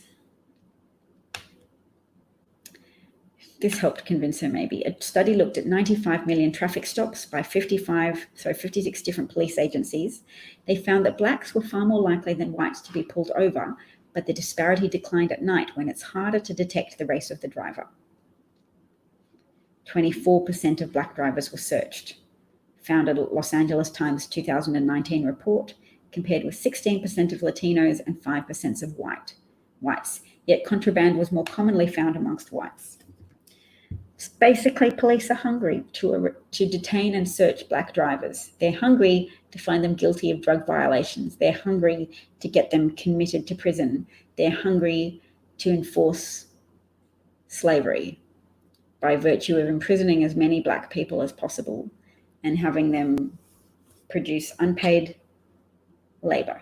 I guess they're encouraged to do that by people who consciously or unconsciously understand that idea that you can restore America to the prosperity of slavery. And it wasn't very good prosperity in a moral sense. And it's not very good prosperity now for private prisons to be making money off the labor of unjustly imprisoned black people, or disproportionately and unjustly detained, arrested, charged, convicted, imprisoned black people. White officers were 5 times more likely to use force, including deadly force, in minority neighborhoods as African American officers. I think I've done all I can do with this. This is Mona Charen. She is a conservative, and she just highlighted for us the journey that some people have made towards accepting the reality of systematic judicial and law enforcement unfairness, injustice, second-tier citizen status enforcement of so many different organizations, not just law enforcement officers, but the judges who allow for no-knock warrants on black homes, the judges who convict black people without educating themselves as to the disproportionate rate at which black people are stopped in traffic stops and have their cars searched. It's like a disease coming to light. Well, at least the exposure might help. Colorado had 3 people on death row and they were all black, and your governor commuted their sentences? I hope so. A Pennsylvania video, white man holds 4 people of color on motorcycles with an AK-47. I don't know of that one. You can send it to me, Bob. Questlove did a DJ set with Public Enemy, and the lyrics are painful. I will listen too. And it does cost a lot to expunge a record. Kamala Harris will make it free because it's racist. And we are more determined, our resolve is strengthened to oppose racism, to vote for people who oppose racism, to do more, to speak up more. Thank you, everyone. Take care, you guys. Constitution says life, liberty, and the pursuit of happiness for all. True. I love that you guys have a Bill of Rights in the United States, and I hope that Australia gets one at present, because our government is devolving into a very obviously unaccountable fascist government, and has been for some time. Very coal-captured, very antithetical to the interests of working class Australians, and very difficult to hold accountable because Murdoch has so much pervasive control of the media in Australia. He owns over 60% of print media, and his influence and the influence of other racists in the media is very strong, very strong. And if you have a lot of racism, then you have a lot of people with a license to behave corruptly, because they know they can just validate the racist beliefs of the population, even in the context of modern goals to not be racist, and then the homophobic and racist people who who resent modernity and the progressive modern movements for social justice will continue to vote Conservative governments in power and also fail to hold them accountable for scandal, corruption, and infamous behaviour that hurts the public. So they keep getting away with hurting the public. Anyway, that's Australia for you. They don't have an election due for a while. So it's more exciting to consider moving to America because I have strong hopes now that Trump will be voted out. And I just have my fingers crossed for America to not be drawn into even greater chaos than Trump is already visibly orchestrating for you all, visibly preventing you from having an 80 to 90% compliance rate with mask wearing, obviously sabotaging your ability to get the economy back on track, still doing things optically to suggest he supports the economy, but in real terms, sabotaging the economy massively. Nope, there wasn't a big shake-up in Australian politics. The Conservative, scandal-ridden, highly corrupt government got returned to power in May of 2019 after it was thought to be an unwinnable election for them because there were so many scandals. $400 million contracts given to a company that was registered to a beach shack on a small island. $434 million contract to provide services to detained migrants in Australia's program of locking up asylum seekers for like 7 years. 7 years is how long some migrants have been locked up in detention in Australian facilities, whether they're onshore in Australia or offshore in islands that Australia has commissioned to build detention centres on. Children have been detained for so long that they have become suicidal and made multiple attempts to commit suicide. So that became so scandalous that they at least claimed that they'd got rid of all the children or they'd freed all of the children who were in detention. But there are still 2 little girls on an island. Tragically, it's called Christmas Island, and they've been in detention on Christmas Island for over a year with their parents, but they're in detention. They don't have freedom of movement. Their parents can't be employed. They're in a prison. So that's not a big shake-up in Australian politics. That's just a big continuation of awful things happening under the auspices of a coal-captured government. Unionized police cost America over $300 million a day. Yes. Effing Murdoch. Yes. She's such a malignant influence all over the world. So powerful to have helped play kingmaker in the United Kingdom, in America, in Australia. Putting governments in power that comfort racist voters, reassure scared racist voters that their white supremacy can go unchallenged, that their white majority will be preserved and upheld and celebrated, that their conception of a strong social fabric that consists of white Christianity will be foregrounded and vindicated. They appeal to those people very successfully. And we are trying to awaken the decency of people. And for a lot of people, they've become aware that they discounted racism as a problem when it is a big problem. So that's a big deal. Who's a billionaire mummy? Oh, like a zombie? Is that what you mean? Anyway, I'd better go. Thank you so much, guys. Good night. Good day to you. Good day to you. I bet you've learned a lot about it now. They keep using the number 1488 because 14 words is some dumbass statement about how whiteness needs to be secured for white children or something. It's the 14 words. It's their magic statement of neo-Nazis. And 88 means the 8th letter of the alphabet repeated twice, which is H8, which stands for Heil Hitler. Lots of things that Nazis used to try and drive people bananas, to try and gaslight everybody, because they use that figure. And the Trump administration said last year, oh yes, we've got 1,488 detained children.